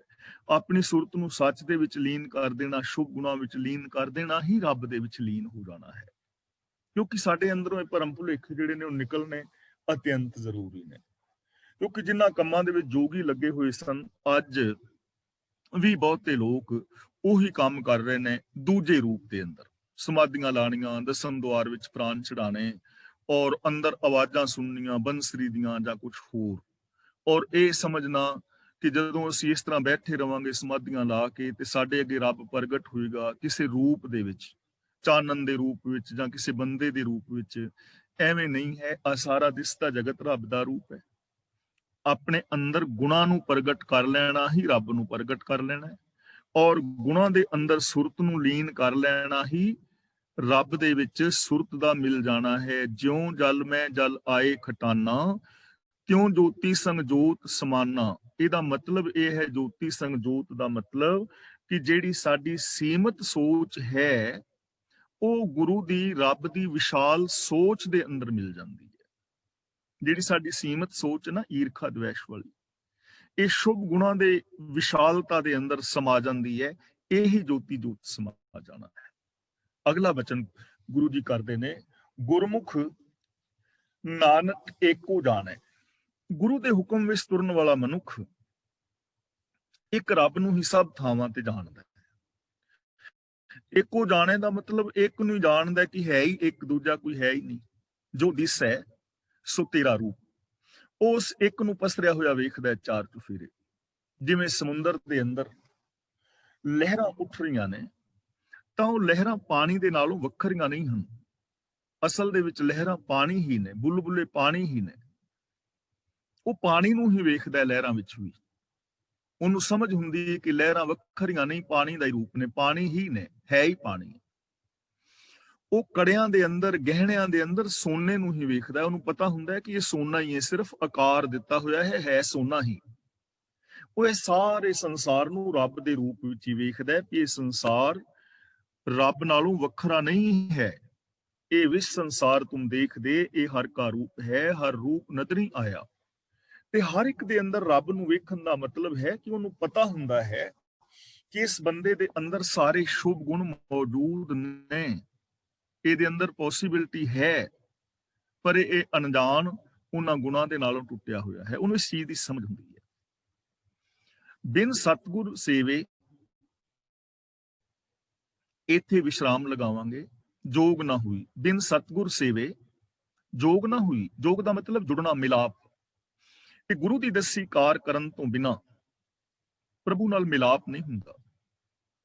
ਬਿਨ ਸਤਿਗੁਰ ਸੇਵੇ, ਗੁਰੂ ਦੀ ਸੇਵਾ ਦਾ ਮਤਲਬ ਹੈ ਗੁਰੂ ਦੇ ਦੱਸੇ ਰਾਹਾਂ ਤੇ ਤੁਰਨਾ, ਗੁਰੂ ਦੇ ਦਿੱਤੇ ਵੇ ਆਫ ਲਾਈਫ ਨੂੰ ਅਪਣਾਣਾ। ਗੁਰੂ ਦੇ ਦੱਸੇ ਰਾਹਾਂ ਤੇ ਤੁਰਨ ਤੋਂ ਬਿਨਾਂ ਕਦੇ ਵੀ ਪ੍ਰਭੂ ਦੇ ਨਾਲ ਮਿਲਾਪ ਨਹੀਂ ਹੁੰਦਾ। ਕਿਉਂਕਿ ਜਦੋਂ ਤੱਕ ਅਸੀਂ ਗਿਆਨ ਗੁਰੂ ਦੀ ਅਗਵਾਈ ਵਿੱਚ ਨਹੀਂ ਤੁਰਦੇ, ਉਦੋਂ ਤੱਕ ਅਸੀਂ ਅਗਿਆਨਤਾ ਭਰੇ ਕਰਮ ਕਰੀ ਜਾਂਦੇ ਹਾਂ। ਗਿਆਨ ਦੀ ਜ਼ਰੂਰਤ ਹੈ, ਵਿਵੇਕ ਬੁੱਧ ਦੀ ਲੋੜ ਹੈ ਨਾ। ਜੇ ਗਿਆਨ ਨਹੀਂ ਹੈ ਤਾਂ ਜਦੋਂ ਅਸੀਂ ਕੋਈ ਕਰਮ ਬਿਨਾਂ ਗਿਆਨ ਤੋਂ, ਬਿਨਾਂ ਸਮਝ ਤੋਂ ਕਰਾਂਗੇ ਤਾਂ ਉਹ ਕਰਮ ਠੀਕ ਵੀ ਹੋ ਸਕਦਾ ਹੈ, ਲੇਕਿਨ ਜ਼ਿਆਦਾ ਚਾਂਸ ਇਹ ਨੇ ਕਿ ਸਾਡੇ ਜਿਹੜੇ ਜ਼ਿਆਦਾ ਚਾਂਸ ਨੇ ਗਲਤੀ ਦੇ ਹੋਣਗੇ। ਹੁਣ ਇੱਕ ਦਵਾਈਆਂ ਦੀ ਦੁਕਾਨ ਭਰੀ ਪਈ ਹੈ ਤੇ ਸਾਨੂੰ ਉਹਨਾਂ ਦਵਾਈਆਂ ਬਾਰੇ ਪਤਾ ਨਹੀਂ ਹੈ, ਤੇ ਅਸੀਂ ਜਾ ਕੇ ਦਵਾਈ ਖਾਵੀਏ ਕਿ ਹੁੰਦਾ ਹੋਏ ਢਿੱਡ ਪੀੜ, ਤੇ ਦਵਾਈ ਉੱਥੋਂ ਟੀਬੀ ਵਾਲੀਆਂ ਗੋਲੀਆਂ ਚੁੱਕ ਕੇ ਖਾਈ ਜਾਈਏ ਜਾਂ ਸ਼ੂਗਰ ਦੀਆਂ ਗੋਲੀਆਂ ਖਾਈ ਜਾਈਏ। ਹੁਣ ਸਾਨੂੰ ਪਤਾ ਨਹੀਂ ਹੈ ਨਾ ਗੋਲੀਆਂ ਦਾ। ਹੋ ਸਕਦਾ ਭੁਲੇਖੇ ਨਾਲ ਠੀਕ ਵੀ ਖਾਦੀ ਜਾਏ, ਲੇਕਿਨ ਬਹੁਤੇ ਚਾਂਸ ਗਲਤ ਖਾਣ ਦੇ ਨਾ। ਇਸ ਲਈ ਗਿਆਨ ਹੋਣਾ ਬਹੁਤ ਜ਼ਰੂਰੀ ਹੈ। ਗਿਆਨ ਗੁਰੂ ਦੀ ਅਗਵਾਈ ਬਹੁਤ ਜ਼ਰੂਰੀ ਹੈ। ਅਕਲੀ ਸਾਹਿਬ ਸੇਵੀਐ, ਅਕਲੀ ਕੀਚੈ ਦਾਨ, ਅਕਲੀ ਪੜ ਕੇ ਬੁਝੀਐ, ਅਕਲੀ ਪਾਈਐ ਮਾਨ। ਇਸ ਲਈ ਗੁਰੂ ਨੇ ਸਾਨੂੰ ਵਿਵੇਕ ਬੁੱਧ ਦਿੱਤੀ ਹੈ। ਵਿਵੇਕ ਬੁੱਧ ਅਸਾਂ ਲੈਣੀ ਹੈ, ਅਸੀਂ ਅਕਲ ਦੀ ਵਰਤੋਂ ਕਰਨੀ ਹੈ। ਕਿਸੇ ਦੇ ਕਹਿ ਕਵਾਏ ਕਿ ਗੱਲ ਮੰਨਣ ਦੀ ਜ਼ਰੂਰਤ ਨਹੀਂ ਹੁੰਦੀ। ਉਹਨੂੰ ਸੱਚ ਦੀ ਕਸਵੱਟੀ ਤੇ ਆਪ ਪਰਖੋ। ਜਿਹੜੀ ਚੀਜ਼ ਬਾਣੀ ਤੇ ਪੂਰੀ ਉਤਰਦੀ ਹੈ ਉਹ ਸੱਚ ਹੈ। ਜੋ ਗੁਰਬਾਣੀ ਤੇ ਪੂਰੀ ਨਹੀਂ ਉਤਰਦੀ ਉਹਨੂੰ ਗਲਤ ਕਹਿਣ ਵਿੱਚ ਸਾਨੂੰ ਸੰਕੋਚ ਨਹੀਂ ਕਰਨਾ ਚਾਹੀਦਾ, ਚਾਹੇ ਉਹ ਕਿੱਡੀ ਵੀ ਵੱਡੀ ਹਸਤੀ ਹੈ। ਇਹਦੇ ਨਾਲ ਕੋਈ ਫਰਕ ਨਹੀਂ ਪੈਂਦਾ ਕਿ ਕੌਣ ਕੀ ਕਹਿੰਦਾ ਹੈ। ਗੱਲ ਇਹ ਹੈ ਕਿ ਸੱਚ ਕੀ ਹੈ, ਤੇ ਸੱਚ ਨੂੰ ਪਛਾਣਨ ਲਈ ਗਿਆਨ ਦੀ ਜ਼ਰੂਰਤ ਹੈ, ਵਿਵੇਕ ਬੁੱਧੀ। ਇਸ ਲਈ ਗੁਰੂ ਜੀ ਕਹਿੰਦੇ ਨੇ, ਹੇ ਜੋਗੀ ਜਨੋ, ਗੁਰੂ ਦੇ ਦੱਸੇ ਰਾਹਾਂ ਤੇ ਤੁਰਨ ਤੋਂ ਬਿਨਾ, ਗਿਆਨ ਗੁਰੂ ਦੀ ਅਗਵਾਈ ਤੋਂ ਬਿਨਾ ਪ੍ਰਭੂ ਦਾ ਮਿਲਾਪ ਨਹੀਂ ਹੁੰਦਾ। ਬਿਨ ਸਤਿਗੁਰ ਭੇਟੇ ਮੁਕਤ ਨਾ ਕੋਈ। ਗੁਰੂ ਨੂੰ ਮਿਲਣ ਤੋਂ ਬਿਨਾ ਮੁਕਤੀ ਨਹੀਂ ਲੱਭਦੀ। ਹੁਣ ਦੇਖੋ, ਆਮ ਬੰਦਾ ਮੁਕਤੀ ਲੱਭਦਾ ਫਿਰ ਰਿਹਾ ਨਾ, ਲੇਕਿਨ ਮੁਕਤੀ ਮਿਲੀ ਨਹੀਂ। ਕਿੰਨੇ ਲੋਕ ਨੇ ਜੋ ਮੁਕਤੀ ਲੱਭ ਰਹੇ ਨੇ ਕਿ ਅਸੀਂ ਮੁਕਤੀ, ਤੇ ਕਿਹਾ ਜਾ ਰਿਹਾ ਕਿ ਮੁਕਤ ਤੁਸੀਂ ਮਰਨ ਤੋਂ ਬਾਅਦ ਹੋਵੋਗੇ। ਇਸ ਦੁਨੀਆ ਵਿੱਚ ਕੰਮ ਕਰੀ ਜਾਓ ਤੇ ਮਰਨ ਤੋਂ ਬਾਅਦ ਤੁਹਾਨੂੰ ਮੁਕਤੀ ਮਿਲੇਗੀ। ਤੇ ਮਰਨ ਤੋਂ ਬਾਅਦ ਵਾਲੀ ਮੁਕਤੀ ਦਾ ਕਰਨਾ ਕੀ ਹੈ? ਹੁਣ ਮੈਂ ਸਮੁੰਦਰ ਦੇ ਕਿਨਾਰੇ, ਕਿਸੇ ਦਰਿਆ ਦੇ ਕਿਨਾਰੇ ਫਿਰਦਾ ਹਾਂ ਤੇ ਮੈਂ ਜਾਣਾ ਹੋਏ ਦਰਿਆ ਦੇ ਪਰਲੇ ਪਾਸੇ, ਤੇ ਕੋਈ ਕਵੇ ਵੀ ਤੈਨੂੰ ਕਿਸ਼ਤੀ ਤੇ ਮਿਲ ਜਾਏਗੀ, ਪਰ ਮਰਨ ਤੋਂ ਬਾਅਦ ਮਿਲੇਗੀ। ਦਰਿਆ ਦੇ ਵਿੱਚ ਛਾਲ ਮਾਰ, ਜਦੋਂ ਡੁੱਬ ਕੇ ਮਰ ਜਾਏਗਾ ਫਿਰ ਤੈਨੂੰ ਕੋਈ ਕਿਸ਼ਤੀ ਮਿਲ ਜਾਏਗੀ। ਤੇ ਮੈਂ ਉਹ ਕਿਸ਼ਤੀ ਦਾ ਕਰਨਾ ਕੀ ਹੈ? ਬੂਟ ਮੂਏ ਨੌਕਾ ਮਿਲੇ ਕੋਕਾਏ ਚੜਾਓ, ਫਿਰ ਉਹਦਾ ਲਾਭ ਕੀ ਹੈ? ਇਸ ਲਈ ਮਰਨ ਤੋਂ ਬਾਅਦ ਵਾਲੀ ਮੁਕਤੀ ਨੂੰ ਗੁਰਮਤਿ ਨੇ ਪ੍ਰਵਾਨ ਨਹੀਂ ਕੀਤਾ। ਬੇਣੀ ਕਹੈ ਸੁਣੋ ਰੇ ਭਗਤੋ, ਮਰਨ ਮੁਕਤ ਕਿਨ ਪਾਈ। ਲੋਕਾਂ ਨੇ ਮੁਕਤੀ ਨੂੰ ਸਮਝਿਆ ਨਹੀਂ। ਇਹੀ ਕਾਰਨ ਹੈ ਕਿ ਮੁਕਤੀ ਦੇ ਨਾਮ ਦੇ ਉੱਤੇ ਕਿੰਨੀਆਂ ਸਾਰੀਆਂ ਦੁਕਾਨਾਂ ਚੱਲਦੀਆਂ ਨੇ। ਧਰਮ ਨੂੰ ਕਮਰਸ਼ੀਅਲ ਬਣਾ ਦਿੱਤਾ ਗਿਆ। ਕਿੰਨੇ ਸਾਰੇ ਬਾਬੇ ਮੁਕਤੀ ਦੇਣ ਦਾ ਦਾਅਵਾ ਕਰ ਰਹੇ ਨੇ, ਔਰ ਆਪ ਮੁਕਤੀ ਪਾਉਣ ਵਾਸਤੇ ਕਿੰਨੇ ਸਾਰੇ ਕਰਮ ਕਾਂਡ ਕਰਦੇ ਨਜ਼ਰੀ ਪੈਂਦੇ ਨੇ। ਘਰ ਦਾ ਤਿਆਗ, ਪਤਨੀ ਦਾ ਤਿਆਗ, ਫਰਜ਼ਾਂ ਦਾ ਤਿਆਗ। ਕਿੰਨੇ ਸਾਰੇ ਲੋਕ ਬਾਹਰਲੇ ਭੇਖ ਧਾਰਨ ਕਰੀ ਫਿਰਦੇ ਨੇ। ਤਾਂ ਇਹ ਮੁਕਤੀ ਦਾ ਕੋਈ ਸਾਧਨ ਨਹੀਂ ਹੈ। ਮੁਕਤੀ ਹੋਣੀ ਹੈ ਗੁਰੂ ਦੇ ਗਿਆਨ ਮੁਤਾਬਕ ਜ਼ਿੰਦਗੀ ਜੀਵਿਆਂ। ਤੇ ਮੁਕਤੀ ਹੈ ਕਿ ਇਹ ਸਮਝਣਾ ਬਹੁਤ ਜ਼ਰੂਰੀ ਹੈ। ਧੰਨ ਗੁਰੂ ਤੇਗ ਬਹਾਦਰ ਜੀ ਨੇ ਕਿੰਨੇ ਪਿਆਰ ਨਾਲ ਸਮਝਾਇਆ ਨਾ, ਉਸਤਤ ਨਿੰਦਿਆ ਨਾਹੀਂ ਜਿਹੇ ਕੰਚਨ ਲੋਹ ਸਮਾਨ, ਕਹੋ ਨਾਨਕ ਸੁਨ ਰੇ ਮਨਾ, ਮੁਕਤ ਤਾਹੇ ਤੈ ਜਾਨ। ਕਿ ਜਿਹੜਾ ਕਿਸੇ ਦੀ ਝੂਠੀ ਬਦਖੋਈ ਨਹੀਂ ਕਰਦਾ, ਜਿਹੜਾ ਕਿਸੇ ਦੀ ਝੂਠੀ ਚਾਪਲੂਸੀ ਨਹੀਂ ਕਰਦਾ, ਜੋ ਸੱਚ ਬੋਲਦਾ ਹੈ, ਬੇਗਾਨਾ ਹੱਕ ਨਹੀਂ ਖਾਂਦਾ, ਉਹ ਬੰਦਾ ਮੁਕਤ ਹੈ। ਕਿੰਨਾ ਸੌਖਾ ਸੀ ਮੁਕਤ ਹੋਣਾ। ਤਾਂ ਗੁਰੂ ਜੀ ਕਹਿੰਦੇ ਨੇ, ਗੁਰੂ ਦੇ ਗਿਆਨ ਤੋਂ ਬਿਨਾ ਬੰਦਾ ਇਹਨਾਂ ਵਿਕਾਰਾਂ ਤੋਂ, ਬੰਧਨਾਂ ਤੋਂ ਮੁਕਤ ਨਹੀਂ ਹੁੰਦਾ। ਧਾਰਮਿਕ ਕਰਮ ਕਾਂਡਾਂ ਦੇ ਵਿੱਚ ਹੀ ਫਸਿਆ ਰਹਿੰਦਾ ਹੈ। ਵਰਤ, ਨਰਾਤੇ, ਸਰਾਧ, ਤੀਰਥ ਯਾਤਰਾ, ਹੋਰ ਪਤਾ ਨਹੀਂ ਕਿੰਨੇ ਜਪ ਤਪ ਸੰਜਮ ਦੇ ਵਿੱਚ ਬੰਦਾ ਫਸਿਆ ਹੋਇਆ ਹੈ, ਵਿਕਾਰਾਂ ਦੇ ਵਿੱਚ ਫਸਿਆ ਹੋਇਆ ਹੈ। ਇਸ ਲਈ ਜ਼ਰੂਰਤ ਹੈ ਗੁਰੂ ਦੇ ਗਿਆਨ ਦੀ। ਇਸ ਲਈ ਸਾਨੂੰ ਆਪਣਾ ਜਿਹੜਾ ਦਿਮਾਗ ਹੈ ਉਹ ਯੂਜ਼ ਕਰਨਾ ਚਾਹੀਦਾ ਹੈ। ਗੁਰੂ ਨੇ ਸਾਨੂੰ ਵਿਵੇਕ ਬੁੱਧੀ ਬਖਸ਼ਿਸ਼ ਕੀਤੀ ਹੈ, ਵਿਵੇਕਵਾਨ ਬਣਾਇਆ ਹੈ। ਇਸ ਲਈ ਜੋਗੀ ਜਨੋ, ਗੁਰੂ ਦੇ ਦੱਸੇ ਰਾਹਾਂ ਤੇ ਤੁਰਨ ਤੋਂ ਬਿਨਾ ਕੋਈ ਵੀ ਬੰਦਾ ਮੁਕਤ ਨਹੀਂ ਹੁੰਦਾ, ਜਿੰਨੇ ਮਰਜ਼ੀ ਕਰਮ ਕਾਂਡ ਕਰੀ ਜਾਓ। ਬਿਨ ਸਤਿਗੁਰ ਭੇਟੇ ਨਾਮ ਪਾਇਆ ਨਾ ਜਾਏ। ਭੇਟੇ ਦਾ ਮਤਲਬ ਮਿਲਣਾ। ਗੁਰੂ ਨੂੰ ਮਿਲਣ ਤੋਂ ਬਗੈਰ ਨਾਮ ਨਹੀਂ ਪਾਇਆ ਜਾਂਦਾ। ਨਾਮ ਦੀ ਸਮਝ ਨਹੀਂ ਹੁੰਦੀ। ਹੁਣ ਦੇਖੋ ਕਿੰਨਾ ਨਾਮ ਲਿਆ ਜਾ ਰਿਹਾ ਹੈ, ਦਿੱਤਾ ਜਾ ਰਿਹਾ ਹੈ। ਆਮ ਲੋਕ ਕਹਿੰਦੇ ਨਾ, ਅਸੀਂ ਫਲਾਂ ਬਾਬੇ ਤੋਂ ਨਾਮ ਲਿਆ ਹੋਇਆ ਹੈ। ਹੁਣ ਨਾਮ ਕੋਈ ਸਬਜ਼ੀ ਜਾਂ ਫਲ ਫਰੂਟ ਥੋੜਾ ਹੈ ਵੀ ਜਿਹੜਾ ਤੁਸੀਂ ਲੈ ਆਏ ਹੋ ਜਾਂ ਤੁਹਾਨੂੰ ਦੇ ਦੇਵੇਗਾ। ਨਾਮ ਸਮਝਣ ਦੀ ਲੋੜ ਸੀ ਨਾ। ਹੁਣ ਕੰਨੂ ਮਨੂੰ ਕੁਰ, ਤੂੰ ਮੇਰਾ ਚੇਲਾ ਤੇ ਮੈਂ ਤੇਰਾ ਗੁਰ, ਇਹ ਨਾਮ ਨਹੀਂ ਹੈ। ਨਾਮ ਦਾ ਮਤਲਬ ਹੁਕਮ, ਨਾਮ ਦਾ ਮਤਲਬ ਰੱਬੀ ਗੁਣ। ਤਾਂ ਗੁਰੂ ਕਹਿੰਦੇ ਨੇ, ਗੁਰੂ ਜੀ ਕਹਿ ਰਹੇ ਨੇ ਕਿ ਗੁਰੂ ਦੇ ਮਿਲਾਪ ਤੋਂ ਬਿਨਾਂ ਹੁਕਮ ਦੀ ਸੂਝ ਨਹੀਂ ਹੁੰਦੀ। ਹੁਕਮ ਦੀ ਸੂਝ ਨਹੀਂ ਹੁੰਦੀ, ਰੱਬੀ ਗੁਣਾਂ ਦੀ ਸਮਝ ਨਹੀਂ ਪੈਂਦੀ, ਔਰ ਇਸ ਚੀਜ਼ ਬਾਰੇ ਗਿਆਨ ਨਹੀਂ ਹੁੰਦਾ ਕਿ ਹੁਕਮ ਦੇ ਵਿੱਚ ਤੁਰਨਾ ਹੀ ਭਗਤੀ ਹੈ, ਹੁਕਮ ਵਿੱਚ ਤੁਰਨਾ ਹੀ ਮੁਕਤੀ ਦਾ ਕਾਰਨ ਹੈ। ਰੱਬੀ ਗੁਣਾਂ ਦੇ ਧਾਰਨੀ ਹੋ ਜਾਣਾ ਹੀ ਰੱਬ ਦਾ ਮਿਲਾਪ ਹੈ। ਗੁਰੂ ਦੀ ਪਾਵਨ ਬਾਣੀ ਤੋਂ ਬਿਨਾਂ ਇਹਨਾਂ ਚੀਜ਼ਾਂ ਦੀ ਸਮਝ ਨਹੀਂ ਆਉਂਦੀ। ਇਸ ਲਈ ਗੁਰੂ ਜੀ ਕਹਿੰਦੇ ਨੇ, ਗਿਆਨ ਗੁਰੂ ਦੀ ਅਗਵਾਈ ਤੋਂ ਬਿਨਾਂ ਹੁਕਮ ਦੀ ਸਮਝ ਨਹੀਂ ਆਉਂਦੀ। ਔਰ ਬੰਦਾ ਹੁਕਮ ਦੀ ਸਮਝ ਜਦੋਂ ਨਹੀਂ ਹੈ, ਹੁਕਮ ਮੁਤਾਬਕ ਚੱਲੇਗਾ ਨਹੀਂ, ਤਾਂ ਉਹਦੇ ਜੀਵਨ ਵਿੱਚ ਦੁਖਾਂਤ ਵਾਪਰਨਗੇ। ਹੁਕਮ ਦਾ ਮਤਲਬ ਸਿਸਟਮ ਹੈ ਨਾ। ਤਾਂ ਦੇਖੋ, ਆ ਦੁਨੀਆ ਦੀ ਆਮ ਗੱਲਾਂ ਨੇ। ਜੇ ਟ੍ਰੈਫਿਕ ਦਾ ਕੁਛ ਨਿਯਮ ਨੇ, ਕੁਛ ਸਿਸਟਮ ਹੈ, ਉਹਦੇ ਮੁਤਾਬਕ ਚੱਲਾਂਗੇ ਤਾਂ ਹੀ ਅਸੀਂ ਆਪਣੇ ਸਹੀ ਮੰਜ਼ਿਲ ਤੇ ਪਹੁੰਚ ਪਾਵਾਂਗੇ। ਜੇ ਅਸੀਂ ਛੋਟੀ ਜੀ ਗੱਲ ਹੈ, ਕਾਰ ਡਰਾਈਵਿੰਗ ਵਗੈਰਾ ਸਿੱਖਣੀ ਹੈ, ਤਾਂ ਸਾਨੂੰ ਥਿਊਰੀ ਪਾਸ ਕਰਨੀ ਪਵੇਗੀ।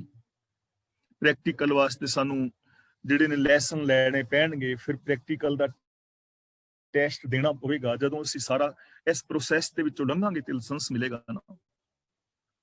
ਇਸੇ ਤਰ੍ਹਾਂ ਗੁਰੂ ਜੀ ਕਹਿੰਦੇ ਨੇ, ਜਦੋਂ ਤੱਕ ਸਾਨੂੰ ਗੁਰੂ ਦਾ ਗਿਆਨ ਨਹੀਂ, ਸਾਡੇ ਪਾਸ ਨੌਲੇਜ ਨਹੀਂ ਹੈ, ਗਿਆਨ ਨਹੀਂ ਹੈ, ਕਾਮਨ ਸੈਂਸ ਨਹੀਂ, ਵਿਵੇਕ ਬੁੱਧ ਨਹੀਂ, ਉਦੋਂ ਤੱਕ ਹੁਕਮ ਬਾਰੇ ਵੀ ਸਾਨੂੰ ਸਮਝ ਨਹੀਂ ਨਾ ਆਣੀ ਕਿ ਸਾਰਾ ਸੰਸਾਰ ਕਿਸੇ ਸਿਸਟਮ ਵਿੱਚ ਪੈਦਾ ਹੁੰਦਾ ਹੈ, ਸਿਸਟਮ ਵਿੱਚ ਪਾਲਣਾ ਹੋ ਰਹੀ ਹੈ, ਸਿਸਟਮ ਦੇ ਅੰਦਰ ਮੌਤ ਹੋ ਰਹੀ ਹੈ, ਸਿਸਟਮ ਦੇ ਅੰਦਰ ਹੀ ਸੁੱਖ ਹੈ। ਇਹਨਾਂ ਚੀਜ਼ਾਂ ਦਾ ਗਿਆਨ ਗੁਰੂ ਤੋਂ ਬਿਨਾਂ ਨਹੀਂ ਹੁੰਦਾ। ਬਿਨ ਸਤਿਗੁਰ ਭੇਟੇ ਮਹਾ ਦੁੱਖ ਪਾਏ।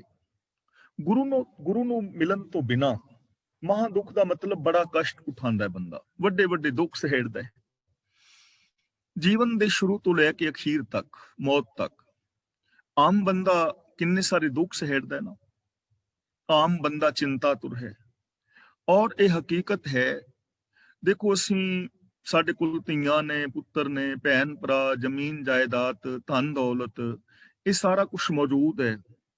ਜਿਵੇਂ ਸਾਰੀ ਦੁਨੀਆ ਧਰਤੀ ਤੇ ਵਸ ਰਹੀ ਹੈ, ਇੱਕੋ ਹੀ ਧਰਤੀ ਹੈ। ਜਿਵੇਂ ਸੂਰਜ ਹੈ, ਚੰਦਰਮਾ ਹੈ, ਗ੍ਰਹਿ ਨਕਸ਼ਤਰ, ਤਾਰੇ ਸਿਆਰੇ ਸਿਤਾਰੇ ਨੇ, ਇਹ ਸਾਰੀਆਂ ਚੀਜ਼ਾਂ ਸਾਡੇ ਕੋਲ ਹੈ ਨੇ ਨਾ ਮੌਜੂਦ।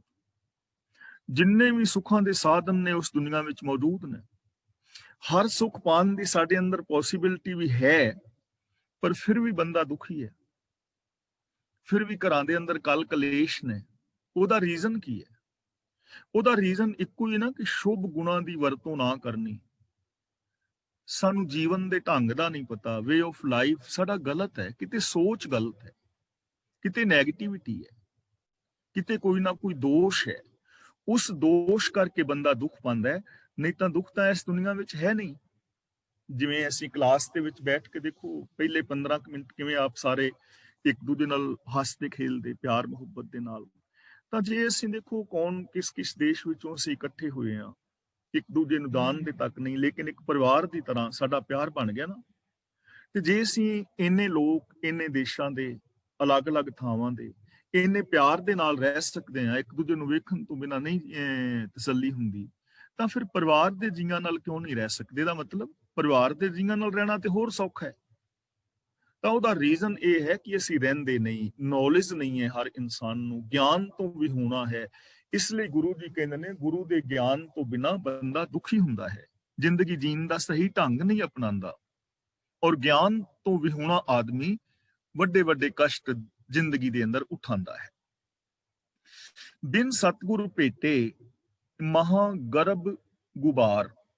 ਇੱਥੇ ਗਰਭ ਦਾ ਮਤਲਬ ਹੈ ਅਹੰਕਾਰ ਵਿੱਚ, ਤੇ ਗੁਬਾਰ ਦੇ ਰਾਰੇ ਨਾਲ ਸਿਹਾਰੀ ਹੈ, ਜਿਹਦਾ ਮਤਲਬ ਗੁਬਾਰ ਵਿੱਚ, ਅਹੰਕਾਰ ਵਿੱਚ। ਗੁਬਾਰ ਦਾ ਮਤਲਬ ਹਨੇਰੇ ਵਿੱਚ, ਗੁਬਾਰ ਦਾ ਮਤਲਬ ਹਨੇਰਾ। ਗੁਰੂ ਨੂੰ ਮਿਲਣ ਤੋਂ ਬਿਨਾਂ ਬੰਦਾ ਘੁੱਪ ਹਨੇਰੇ ਵਿੱਚ ਰਹਿੰਦਾ ਹੈ ਔਰ ਅਹੰਕਾਰ ਦੇ ਅੰਦਰ ਜ਼ਿੰਦਗੀ ਬਤੀਤ ਕਰਦਾ ਹੈ।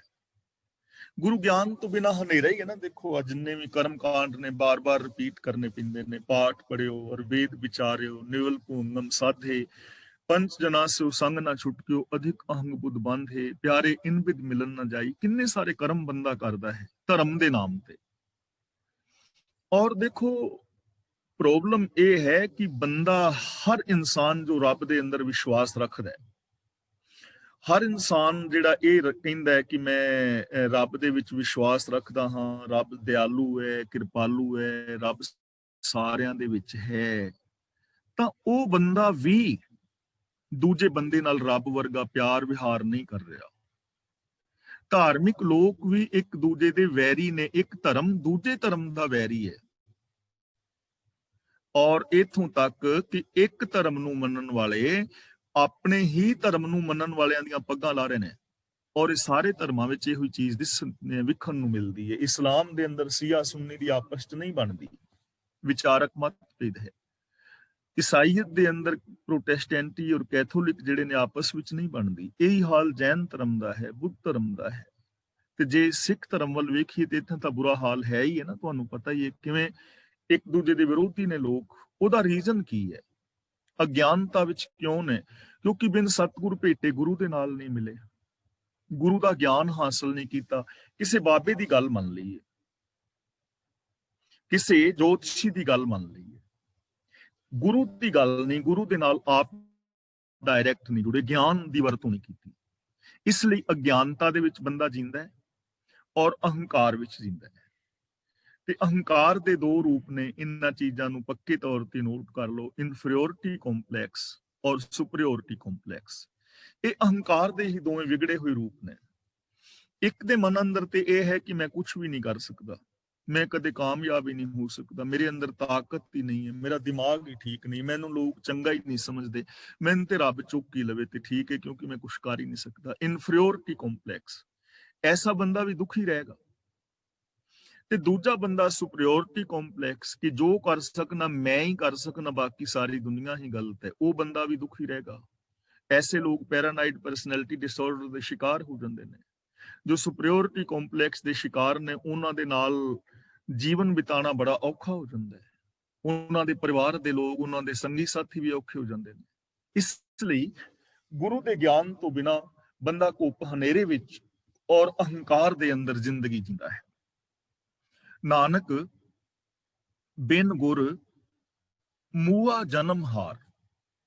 ਹਾਰ ਦਾ ਮਤਲਬ ਹਾਰ ਕੀ? ਤਾਂ ਗੁਰੂ ਪਾਤਸ਼ਾਹ ਜੀ ਕਹਿੰਦੇ ਨੇ, ਇਹ ਨਾਨਕ ਆਖ ਕਿ ਸਤਿਗੁਰ ਤੋਂ ਬਿਨਾ, ਗੁਰੂ ਦੇ ਦੱਸੇ ਰਾਹਾਂ ਤੇ ਤੁਰਨ ਤੋਂ ਬਿਨਾ ਬੰਦਾ ਜ਼ਿੰਦਗੀ ਹਾਰ ਕੇ ਮਰਦਾ ਹੈ। ਮਰਨ ਦਾ ਮਤਲਬ ਆਤਮਕ ਮੌਤ ਸਹਿੜ ਲੈਂਦਾ ਹੈ। ਮਨੁੱਖ ਜੀਵਨ ਦੀ ਬਾਜੀ ਹਾਰ ਜਾਂਦਾ ਹੈ ਔਰ ਆਤਮਕ ਮੌਤ ਸਹਿੜ ਲੈਂਦਾ ਹੈ। ਦੇਖੋ, ਹਾਰਨ ਦਾ ਮਤਲਬ ਇਹ ਹੁੰਦਾ ਹੈ ਕਿ ਆਪਣਾ ਸਾਰਾ ਕੁਝ ਗਵਾ ਦੇਣਾ ਔਰ ਕਿਸੇ ਦੇ ਗੁਲਾਮ ਹੋ ਜਾਣਾ। ਹੁਣ ਹਾਰ ਔਰ ਜਿੱਤ ਕੀ ਹੈ? ਸਾਡੇ ਮਨ ਦੇ ਅੰਦਰ ਕਿੰਨੇ ਸਾਰੇ ਵਿਕਾਰ ਆਉਂਦੇ ਨੇ, ਬਹੁਤ ਸਾਰੀਆਂ ਗਲਤ ਭਾਵਨਾਵਾਂ ਆਉਂਦੀਆਂ ਨੇ, ਤੇ ਮਨੁੱਖ ਉਹਨਾਂ ਗਲਤ ਭਾਵਨਾਵਾਂ ਦੇ ਅੰਦਰ ਜਿਹੜੇ ਗਲਤ ਜਜ਼ਬੇ ਨੇ ਗੈਰ ਇਨਸਾਨੀਅਤ ਵਾਲੇ, ਉਹਨਾਂ ਅੱਗੇ ਗੋਡੇ ਟੇਕ ਦਿੰਦਾ ਹੈ। ਅਹੰਕਾਰ ਹੋ ਗਿਆ, ਵਿਕਾਰ ਹੋ ਗਏ, ਪਾਪ ਹੋ ਗਿਆ, ਅਪਰਾਧ ਹੋ ਗਿਆ, ਗੈਰ ਇਨਸਾਨੀਅਤ ਵਾਲੇ ਕਰਮ ਹੋ ਗਏ और बंदे ने अपनी इंसानियत ਨੂੰ ਖਤਮ ਕਰ ਲਿਆ। लेकिन कुछ लोग ऐसे ने जो जीवन बाजी ਨੂੰ ਜਿੱਤ ਕੇ ਜਾਂਦੇ ਨੇ, ਜੋ ਇਨਸਾਨੀਅਤ ਵਾਸਤੇ ਬਹੁਤ ਕੁਝ ਸਮਾਜ ਵਾਸਤੇ ਕਰ ਜਾਂਦੇ ਨੇ, ਜਿਨ੍ਹਾਂ ਦੀ ਜ਼ਿੰਦਗੀ ਵਿੱਚ ਸੱਚ ਹੈ, ਸੰਤੋਖ ਹੈ, ਦਇਆ ਹੈ, ਧਰਮ ਹੈ, ਧੀਰਜ ਹੈ, ਗਿਆਨ ਹੈ, ਵੈਰਾਗ ਹੈ, ਨਿਰਭੈਤਾ ਹੈ, ਨਿਰਵੈਰਤਾ ਹੈ, ਪਿਆਰ ਮੁਹੱਬਤ ਹੈ, ਉਹ ਬੰਦੇ ਜ਼ਿੰਦਗੀ ਜਿੱਤ ਕੇ ਜਾਂਦੇ ਨੇ। ਉਹਨਾਂ ਦੀ ਜਗ੍ਹਾ ਲੋਕਾਂ ਦੇ ਦਿਲਾਂ ਦੇ ਅੰਦਰ ਹੁੰਦੀ ਹੈ, ਲੋਕਾਂ ਦੇ ਦਿਲਾਂ ਤੇ ਰਾਜ ਕਰਦੇ ਨੇ। ਸਰੀਰਕ ਮੌਤ ਤੋਂ ਬਾਅਦ ਵੀ ਲੋਕ ਉਹਨਾਂ ਨੂੰ ਯਾਦ ਕਰਦੇ ਨੇ। ਸਰੀਰਕ ਜ਼ਿੰਦਗੀ ਜੀਂਦਿਆਂ ਉਹਨਾਂ ਨੂੰ ਮਾਣ, ਆਦਰ ਔਰ ਸਤਿਕਾਰ ਮਿਲਦਾ ਹੈ। ਤਾਂ ਜਿਹੜਾ ਬੰਦਾ ਗੁਰੂ ਦੇ ਦੱਸੇ ਰਾਹਾਂ ਤੋਂ ਬਿਨਾਂ ਹੈ, ਗੁਰੂ ਗਿਆਨ ਦੀ ਅਗਵਾਈ ਵਿੱਚ ਨਹੀਂ ਤੁਰਦਾ, ਗਿਆਨ ਦੀ ਵਰਤੋਂ ਨਹੀਂ ਕਰਦਾ, ਤਾਂ ਉਹ ਆਤਮਕ ਮੌਤੇ ਮਰ ਜਾਂਦਾ ਹੈ। ਆਤਮਕ ਮੌਤੇ ਮਰਨ ਦਾ ਮਤਲਬ ਉਹਦੀ ਜ਼ਮੀਰ ਮਰ ਜਾਂਦੀ ਹੈ, ਉਹਦੇ ਅੰਦਰੋਂ ਇਨਸਾਨੀਅਤ ਖਤਮ ਹੋ ਜਾਂਦੀ ਹੈ, ਉਹਦੇ ਅੰਦਰ ਸੁੱਖ ਚੈਨ ਆਦਿਕ ਨਹੀਂ ਰਹਿੰਦਾ, ਸਗੋਂ ਵਿਕਾਰਾਂ ਦੇ ਅੰਦਰ ਦੁਖੀ ਹੁੰਦਾ ਰਹਿੰਦਾ। ਗੁਰਮੁਖ ਮਨ ਜੀਤਾ ਹੂੰ ਮੈਂ ਮਾਰ। ਗੁਰਮੁਖ ਤੇ ਥੋੜਾ ਜਿਹਾ ਰੁਕਾਂਗੇ। ਗੁਰਮੁਖ ਮਨ ਜੀਤਾ, ਇੱਥੇ ਵਿਸਰਾਮ ਲਾਵਾਂਗੇ। ਹੂੰ ਮੈਂ ਮਾਰ, ਇੱਥੇ ਮਾਰ ਦੇ ਰਾਰੇ ਨਾਲ ਸਿਹਾਰੀ, ਜਿਸ ਦਾ ਮਤਲਬ ਮਾਰ ਕੇ। ਜੋ ਮਨੁੱਖ ਗੁਰੂ ਦੇ ਹੁਕਮ ਵਿੱਚ ਤੁਰਦਾ ਹੈ, ਉਸਨੇ ਆਪਣੀ ਹਉਮੈ ਨੂੰ ਮਾਰ ਕੇ ਆਪਣਾ ਮਨ ਜਿੱਤ ਲਿਆ ਹੈ। ਮਨ ਜਿੱਤਣ ਦਾ ਮਤਲਬ ਆਪਣੀ ਹਉਮੈ ਨੂੰ ਮਾਰਨਾ, ਤੇ ਹਉਮੈ ਦਾ ਮਤਲਬ ਹੈ ਕਿ ਮੈਂ ਰੱਬ ਦੇ ਨਾਲੋਂ ਇੱਕ ਵੱਖਰੀ ਹਸਤੀ ਹਾਂ। ਇਹੀ ਹਉਮੈ ਹੈ। ਹਉਮੈ ਇਹ ਜਾਤ ਹੈ ਕਿ ਮੈਂ ਰੱਬ ਨਾਲੋਂ ਵੱਖਰੀ ਹਸਤੀ ਹਾਂ, ਇਹੀ ਹਉਮੈ ਹੈ।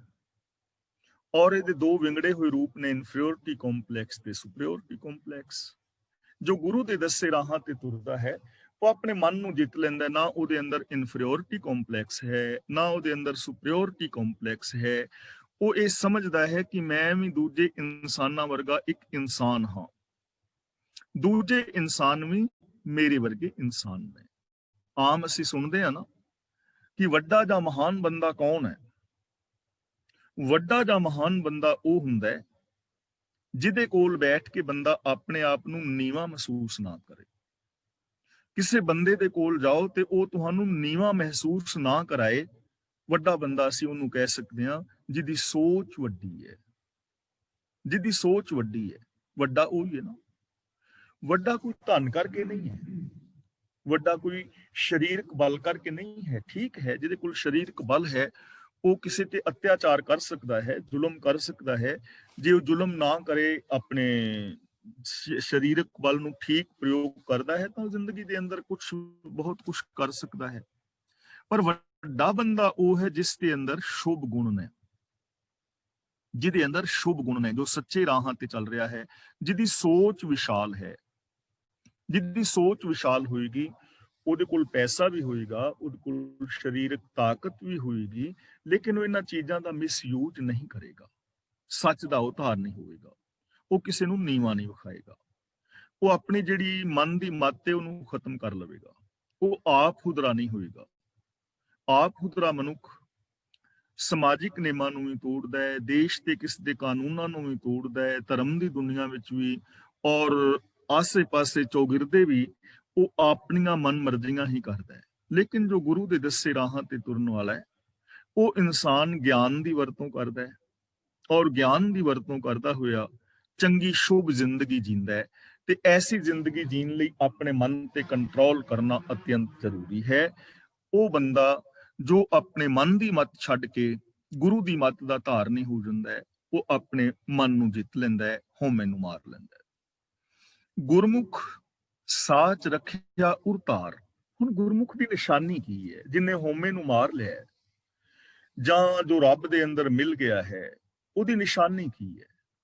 ਗੁਰਮੁਖ ਸਾਚ ਰੱਖਿਆ ਉਰਤਾਰ। ਗੁਰੂ ਦੇ ਦੱਸੇ ਰਾਹ ਤੇ ਤੁਰਨ ਵਾਲੇ ਇਨਸਾਨ ਨੇ ਸੱਚ ਹਿਰਦੇ ਵਿੱਚ ਧਾਰਨ ਕੀਤਾ ਹੋਇਆ ਹੈ, ਉਹ ਸੱਚ ਨੂੰ ਹਿਰਦੇ ਵਿੱਚ ਟਿਕਾਈ ਰੱਖਦਾ ਹੈ। ਹਿਰਦੇ ਦਾ ਮਤਲਬ ਮੈਂਟੈਲਿਟੀ, ਸੋਚ।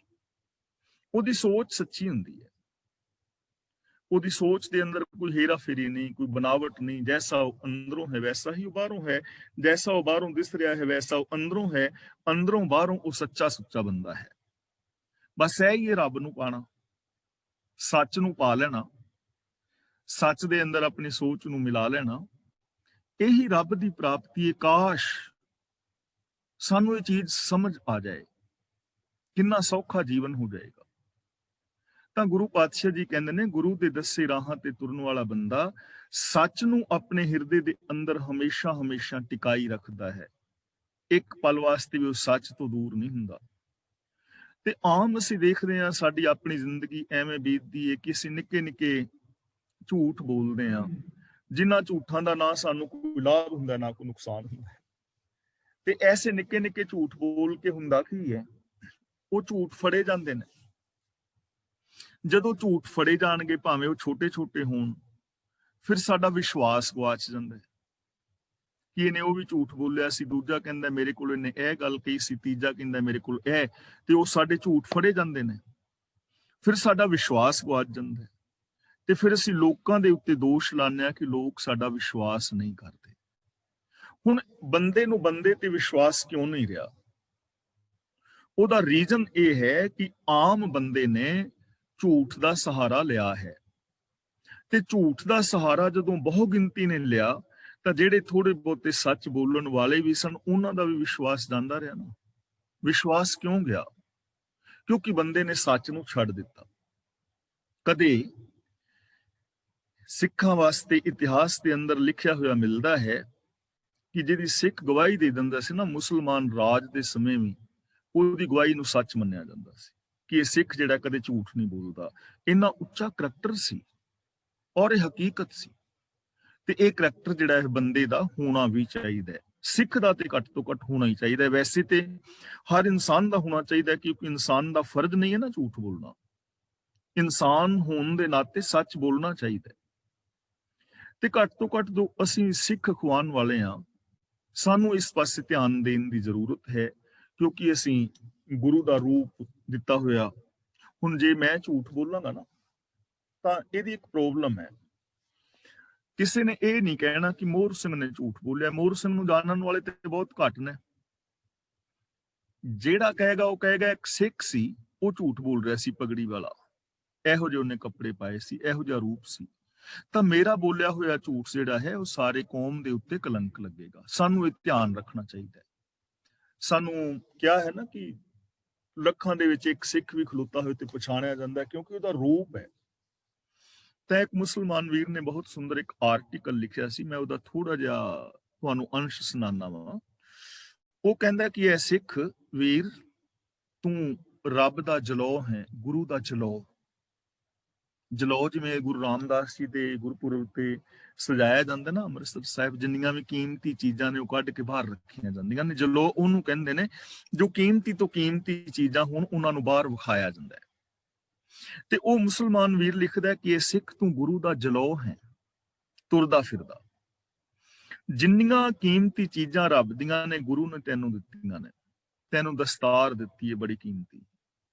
ਤੇ ਯਾਦ ਰੱਖਣਾ, ਹੁਣ ਸਿੱਖ ਨੂੰ ਸਰਦਾਰ ਜੀ ਕਹਿੰਦੇ ਨੇ, ਹਰ ਦਸਤਾਰ ਬੰਨਣ ਵਾਲੇ ਨੂੰ ਨਹੀਂ।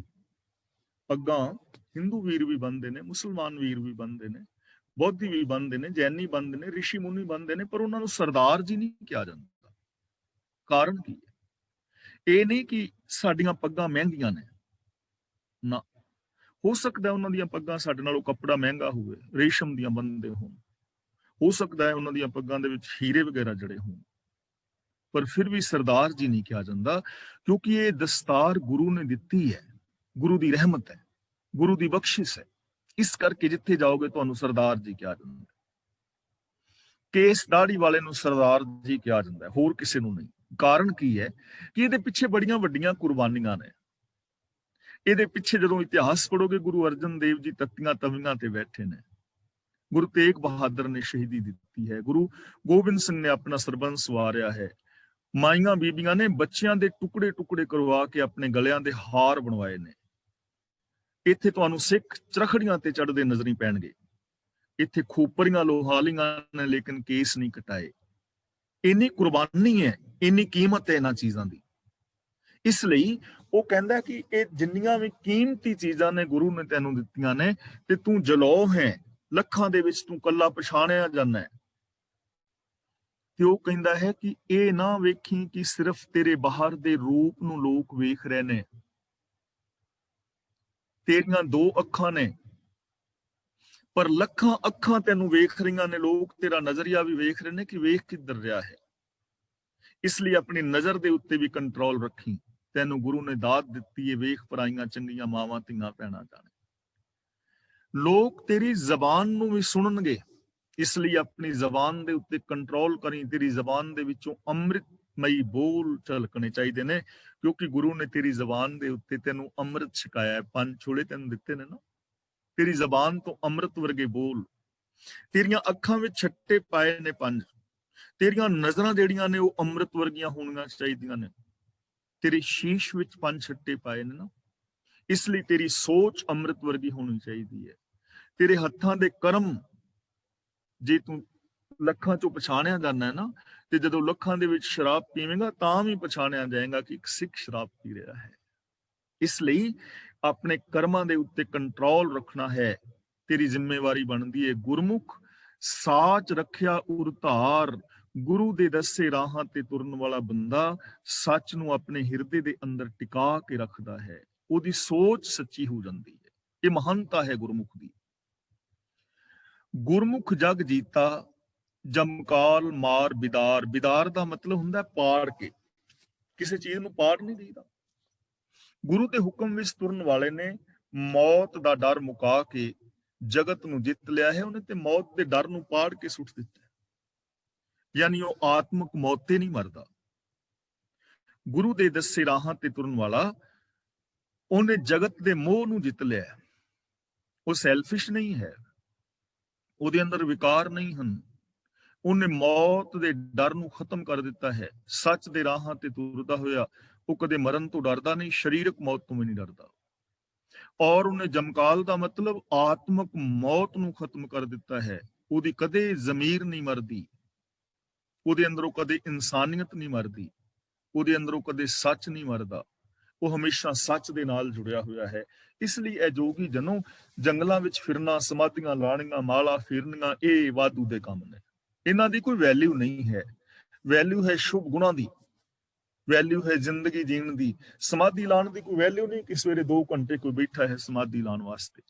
ਵੈਲਿਊ ਉਹਦੀ ਹੈ ਜੋ ਸੱਚੀ ਜ਼ਿੰਦਗੀ ਜੀ ਰਿਹਾ ਹੈ, ਜੋ ਕਿਸੇ ਦੇ ਕੰਮ ਆ ਰਿਹਾ ਹੈ, ਜੋ ਮਨੁੱਖੀ ਹੱਕਾਂ ਵਾਸਤੇ ਕੁਝ ਕਰ ਰਿਹਾ ਹੈ, ਸਮਾਜ ਵਾਸਤੇ ਕੁਝ ਕਰ ਰਿਹਾ ਹੈ, ਜੋ ਸਤ ਸੰਤੋਖ, ਦਇਆ, ਧਰਮ, ਧੀਰਜ ਵਾਲੀ ਜ਼ਿੰਦਗੀ ਜੀ ਰਿਹਾ ਹੈ। ਉਸ ਇਨਸਾਨ ਦੀ ਉਹਨਾਂ ਕੰਮਾਂ ਦੀ ਵੈਲਿਊ ਹੈ। ਇਸ ਲਈ ਗੁਰੂ ਦੇ ਦੱਸੇ ਰਾਹਾਂ ਤੇ ਤੁਰਨ ਵਾਲੇ ਨੇ ਆਤਮਿਕ ਮੌਤ ਨੂੰ ਪਾੜ ਕੇ ਪਰੇ ਸੁੱਟ ਦਿੱਤਾ ਹੈ, ਔਰ ਉਹਨੇ ਜਗਤ ਆਦਿਕ ਦੇ ਮੋਹ ਨੂੰ ਜਿੱਤ ਲਿਆ ਹੈ। ਉਹ ਵਿਸ਼ਵ ਵਿਜੇਤਾ ਹੈ, ਮਨ ਜੀਤੇ ਜਗ ਜੀਤ ਵਾਲੀ ਅਵਸਥਾ ਹੈ। ਗੁਰਮੁਖ ਦਰਗਾਹ ਨਾ ਆਵੇ ਹਾਰ, ਗੁਰੂ ਦੇ ਹੁਕਮ ਵਿੱਚ ਤੁਰਨ ਵਾਲਾ ਮਨੁੱਖਾਬਾਜੀ ਦੀ ਹਾਰ ਕੇ ਹਜ਼ੂਰੀ ਵਿੱਚ ਨਹੀਂ ਜਾਂਦਾ, ਭਾਵ ਜਿੱਤ ਕੇ ਜਾਂਦਾ ਹੈ। ਦਰਗਾਹ ਨਾ ਆਵੇ ਹਾਰ ਦਾ ਮਤਲਬ ਉਹ ਹਾਰ ਕੇ ਰੱਬ ਦੇ ਸਾਹਮਣੇ ਪੇਸ਼ ਨਹੀਂ ਹੁੰਦਾ। ਮੀਨਸ ਕਿ ਉਹ ਜੀਵਨ ਬਾਜੀ ਹਾਰਦਾ ਨਹੀਂ, ਉਹ ਜੀਵਨ ਬਾਜੀ ਜਿੱਤ ਕੇ ਜਾਂਦਾ ਹੈ, ਰੱਬ ਦੀ ਹਜ਼ੂਰੀ ਵਿੱਚ ਟਿਕਦਾ ਹੈ। ਹੁਣ ਰੱਬ ਦੀ ਦਰਗਾਹ ਕਿਹੜੀ ਹੈ? ਜਿੱਥੇ ਰੱਬ ਹੈ ਉਹ ਦਰਗਾਹ ਹੈ। ਦਰਗਾਹ ਇਸ ਦੁਨੀਆ ਤੇ ਵੱਖਰੀ ਨਹੀਂ ਕਿ ਮਰਨ ਤੋਂ ਬਾਅਦ ਕੋਈ ਵੱਖਰੀ ਦਰਗਾਹ ਹੈ। ਹਰ ਥਾਂ ਦੇ ਉੱਤੇ ਰੱਬ ਹੈ। ਜਲ ਥਲ ਮਹੀਲ ਪੂਰਿਆ ਰਵਿਆ ਵਿੱਚ ਵਣਾ। ਕਿਸੇ ਵੀ ਥਾਂ ਤੇ, ਦੁਨੀਆ ਦੇ ਕਿਸੇ ਵੀ ਕੋਨੇ ਤੇ ਗੁਰੂ ਦੇ ਦੱਸੇ ਰਾਹਾਂ ਤੇ ਤੁਰਨ ਵਾਲੇ ਇਨਸਾਨ ਨੂੰ ਯੂਨੀਵਰਸਲ ਟਰੁੱਥ ਦੇ ਬੇਸ ਦੇ ਉੱਤੇ ਪਰਖ ਕੇ ਦੇਖ ਲਓ, ਉੱਥੇ ਉਹ ਪੂਰਾ ਉਤਰੇਗਾ। ਕਿਤੇ ਵੀ ਉਹ ਹਾਰੇਗਾ ਨਹੀਂ, ਉਹ ਜਿੱਤੇਗਾ, ਕਿਉਂਕਿ ਉਹਦੀ ਜ਼ਿੰਦਗੀ ਦੇ ਵਿੱਚ ਵਿਕਾਰ ਹੈ ਹੀ ਨਹੀਂ, ਈਰਖਾ ਦਵੇਸ਼ ਹੈ ਹੀ ਨਹੀਂ। ਉਹ ਇਨਸਾਨੀਅਤ ਦੀ ਕਸਵੱਟੀ ਦੇ ਉੱਤੇ ਪੂਰਾ ਉਤਰ ਰਿਹਾ ਹੈ, ਹਰ ਥਾਂ ਦੇ ਉੱਤੇ। ਰਾਜਨੀਤਿਕ, ਧਾਰਮਿਕ, ਆਰਥਿਕ, ਸਮਾਜਿਕ, ਸਰੀਰਕ, ਮਾਨਸਿਕ, ਬੌਧਿਕ, ਆਤਮਿਕ, ਪਰਿਵਾਰਕ, ਵਿਵਹਾਰਕ ਤੌਰ ਤੇ ਕਿਤੇ ਵੀ ਪਰਖ ਲਓ।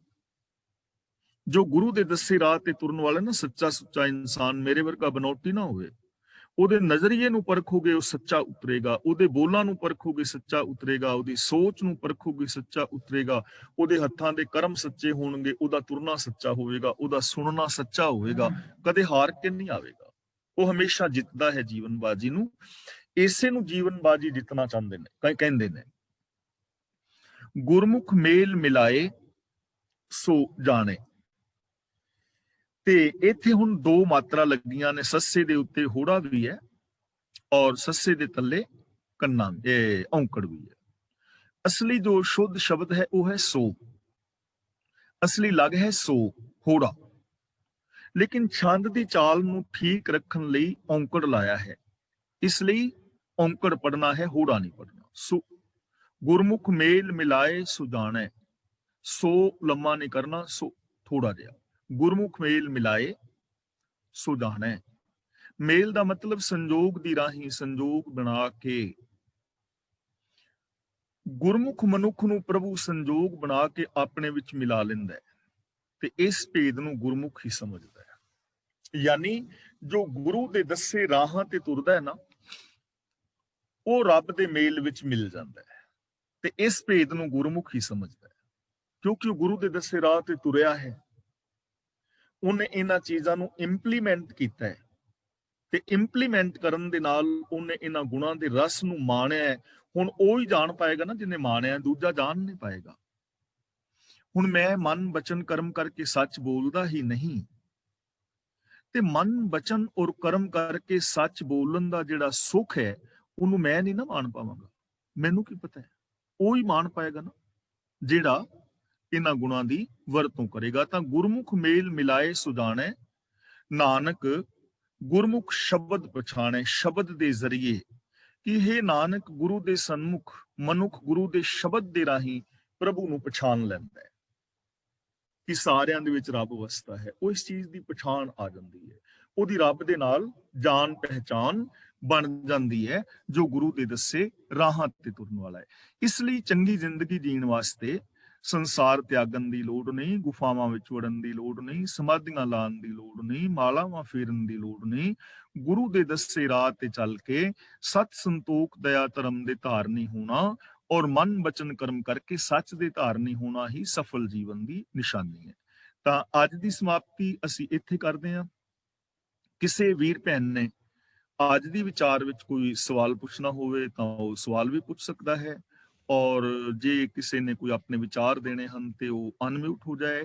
ਅਗਲੀ ਕਾਰਵਾਈ ਵੀਰ ਜੀ ਗੁਰਮੁਖ ਸਿੰਘ ਜੀ ਕਰਨਗੇ, ਪਰ ਉਸ ਤੋਂ ਪਹਿਲਾਂ ਮੈਂ ਥੋੜੀ ਜਿਹੀ ਬੇਨਤੀ ਕਰਾਂਗਾ ਕਿ ਕੱਲ ਨੂੰ ਇਹ ਜੋ ਸਿੱਧ ਗੋਸ਼ਟ ਦੀ ਪਾਵਨ ਬਾਣੀ ਦੀ ਵਿਚਾਰ ਹੈ ਉਹ ਸਮਾਪਤ ਹੋ ਜਾਏਗੀ, ਤੇ ਕੱਲ ਨੂੰ ਤੁਸੀਂ ਥੋੜੀ ਤਿਆਰੀ ਕਰਕੇ ਆਉਣੀ ਹੈ। ਸਾਰੇ ਵੀਰਾਂ ਨੇ ਟਾਈਮ ਤੁਹਾਡੇ ਤੋਂ ਲਵਾਂਗੇ, ਤੁਹਾਨੂੰ ਟਾਈਮ ਦਿੱਤਾ ਜਾਏਗਾ ਕਿ ਸਿੱਧ ਗੋਸ਼ਟ ਦੀ ਪਾਵਨ ਬਾਣੀ ਦੇ ਵਿੱਚ ਤੁਸੀਂ ਕੀ ਸਮਝਿਆ ਹੈ, ਸਿੱਧ ਗੋਸ਼ਟ ਦੀ ਪਾਵਨ ਬਾਣੀ ਚੋਂ ਕੀ ਨਵਾਂ ਸਿੱਖਣ ਨੂੰ ਮਿਲਿਆ ਹੈ, ਕੀ ਸਾਨੂੰ ਨਵਾਂ ਮਿਲਿਆ ਹੈ, ਕੀ ਇਸ ਸਿੱਧ ਗੋਸ਼ਟ ਪਾਵਨ ਬਾਣੀ ਦੇ ਵਿੱਚੋਂ ਵਿਚਾਰ ਸਾਨੂੰ ਮਿਲੇ ਨੇ, ਜੋ ਸਿੱਧਾਂ ਦੇ ਸਵਾਲ ਸਨ, ਗੁਰੂ ਪਾਤਸ਼ਾਹ ਜੀ ਦੇ ਉੱਤਰ ਸਨ, ਔਰ ਇਹ ਸਾਰੀ ਸਿੱਧ ਗੋਸ਼ਟ ਪਾਵਨ ਬਾਣੀ ਤੋਂ ਸਾਨੂੰ ਕੀ ਸਮਝ ਪਈ ਹੈ ਕਿ ਗੁਰੂ ਸਾਹਿਬ ਜੀ ਦੀ ਕੀ ਦੇਣ ਹੈ, ਔਰ ਉਹਨੂੰ ਅੱਜ ਦੇ ਸੰਦਰਭ ਦੇ ਵਿੱਚ ਵੀ ਵੇਖਣਾ ਹੈ ਕਿ ਕੀ ਜੋ ਕੁਝ ਸਿੱਧ ਬਾਬੇ ਕਰ ਰਹੇ ਸਨ ਉਹੀ ਸਾਡੇ ਅੱਜ ਦੇ ਬਾਬੇ ਵੀ ਤਾਂ ਨਹੀਂ ਕਰ ਰਹੇ ਕਿ ਉਹ ਸਾਰਾ ਸਿਸਟਮ ਕਿਸੇ ਬਦਲਵੇਂ ਰੂਪ ਦੇ ਵਿੱਚ ਫਿਰ ਸਾਡੇ ਅਸੀਂ ਉਸ ਚੀਜ਼ ਦੇ ਵਿੱਚ ਤੇ ਨਹੀਂ ਫਸ ਗਏ। ਇਹ ਸਾਰੀਆਂ ਚੀਜ਼ਾਂ ਨੂੰ ਤੁਸੀਂ ਆਪਣੇ ਆਪਣੇ ਵਿਚਾਰ ਕਾਲ ਨੂੰ ਜ਼ਰੂਰ ਦੇਣ ਦੀ ਕਿਰਪਾਲਤਾ ਕਰਨੀ ਹੈ। ਇਸ ਲਈ ਜੋ ਕੁਛ ਆਪਨੇ ਨੋਟ ਬਣਾਏ ਨੇ, ਜੋ ਕੁਛ ਆਪਨੇ ਸੁਣਿਆ ਹੈ ਜਾਂ ਆਪਣੇ ਸਵਾਲ ਕੀਤੇ ਸਨ ਜਾਂ ਆਪਣੇ ਵਿਚਾਰ ਦੱਸੇ ਸਨ, ਤਾਂ ਕੱਲ ਨੂੰ ਸਿੱਧ ਗੋਸ਼ਟ ਪਾਵਨ ਬਾਣੀ ਦੀ ਸਮਾਪਤੀ ਹੋ ਜਾਏਗੀ। ਅਗਲੀ ਕਿਹੜੀ ਬਾਣੀ ਸ਼ੁਰੂ ਕਰਨੀ ਉਹ ਫਿਰ ਆਪਾਂ ਸਾਰੇ ਵਿਚਾਰ ਕਰ ਲਵਾਂਗੇ। ਅੱਜ ਇੱਥੇ ਸਮਾਪਤ ਕਰਦੇ ਹਾਂ। ਹੁਣ ਵੀਰ ਗੁਰਮੁਖ ਸਿੰਘ ਜੀ ਅਨਮਿਊਟ ਹੋ ਗਏ ਨੇ।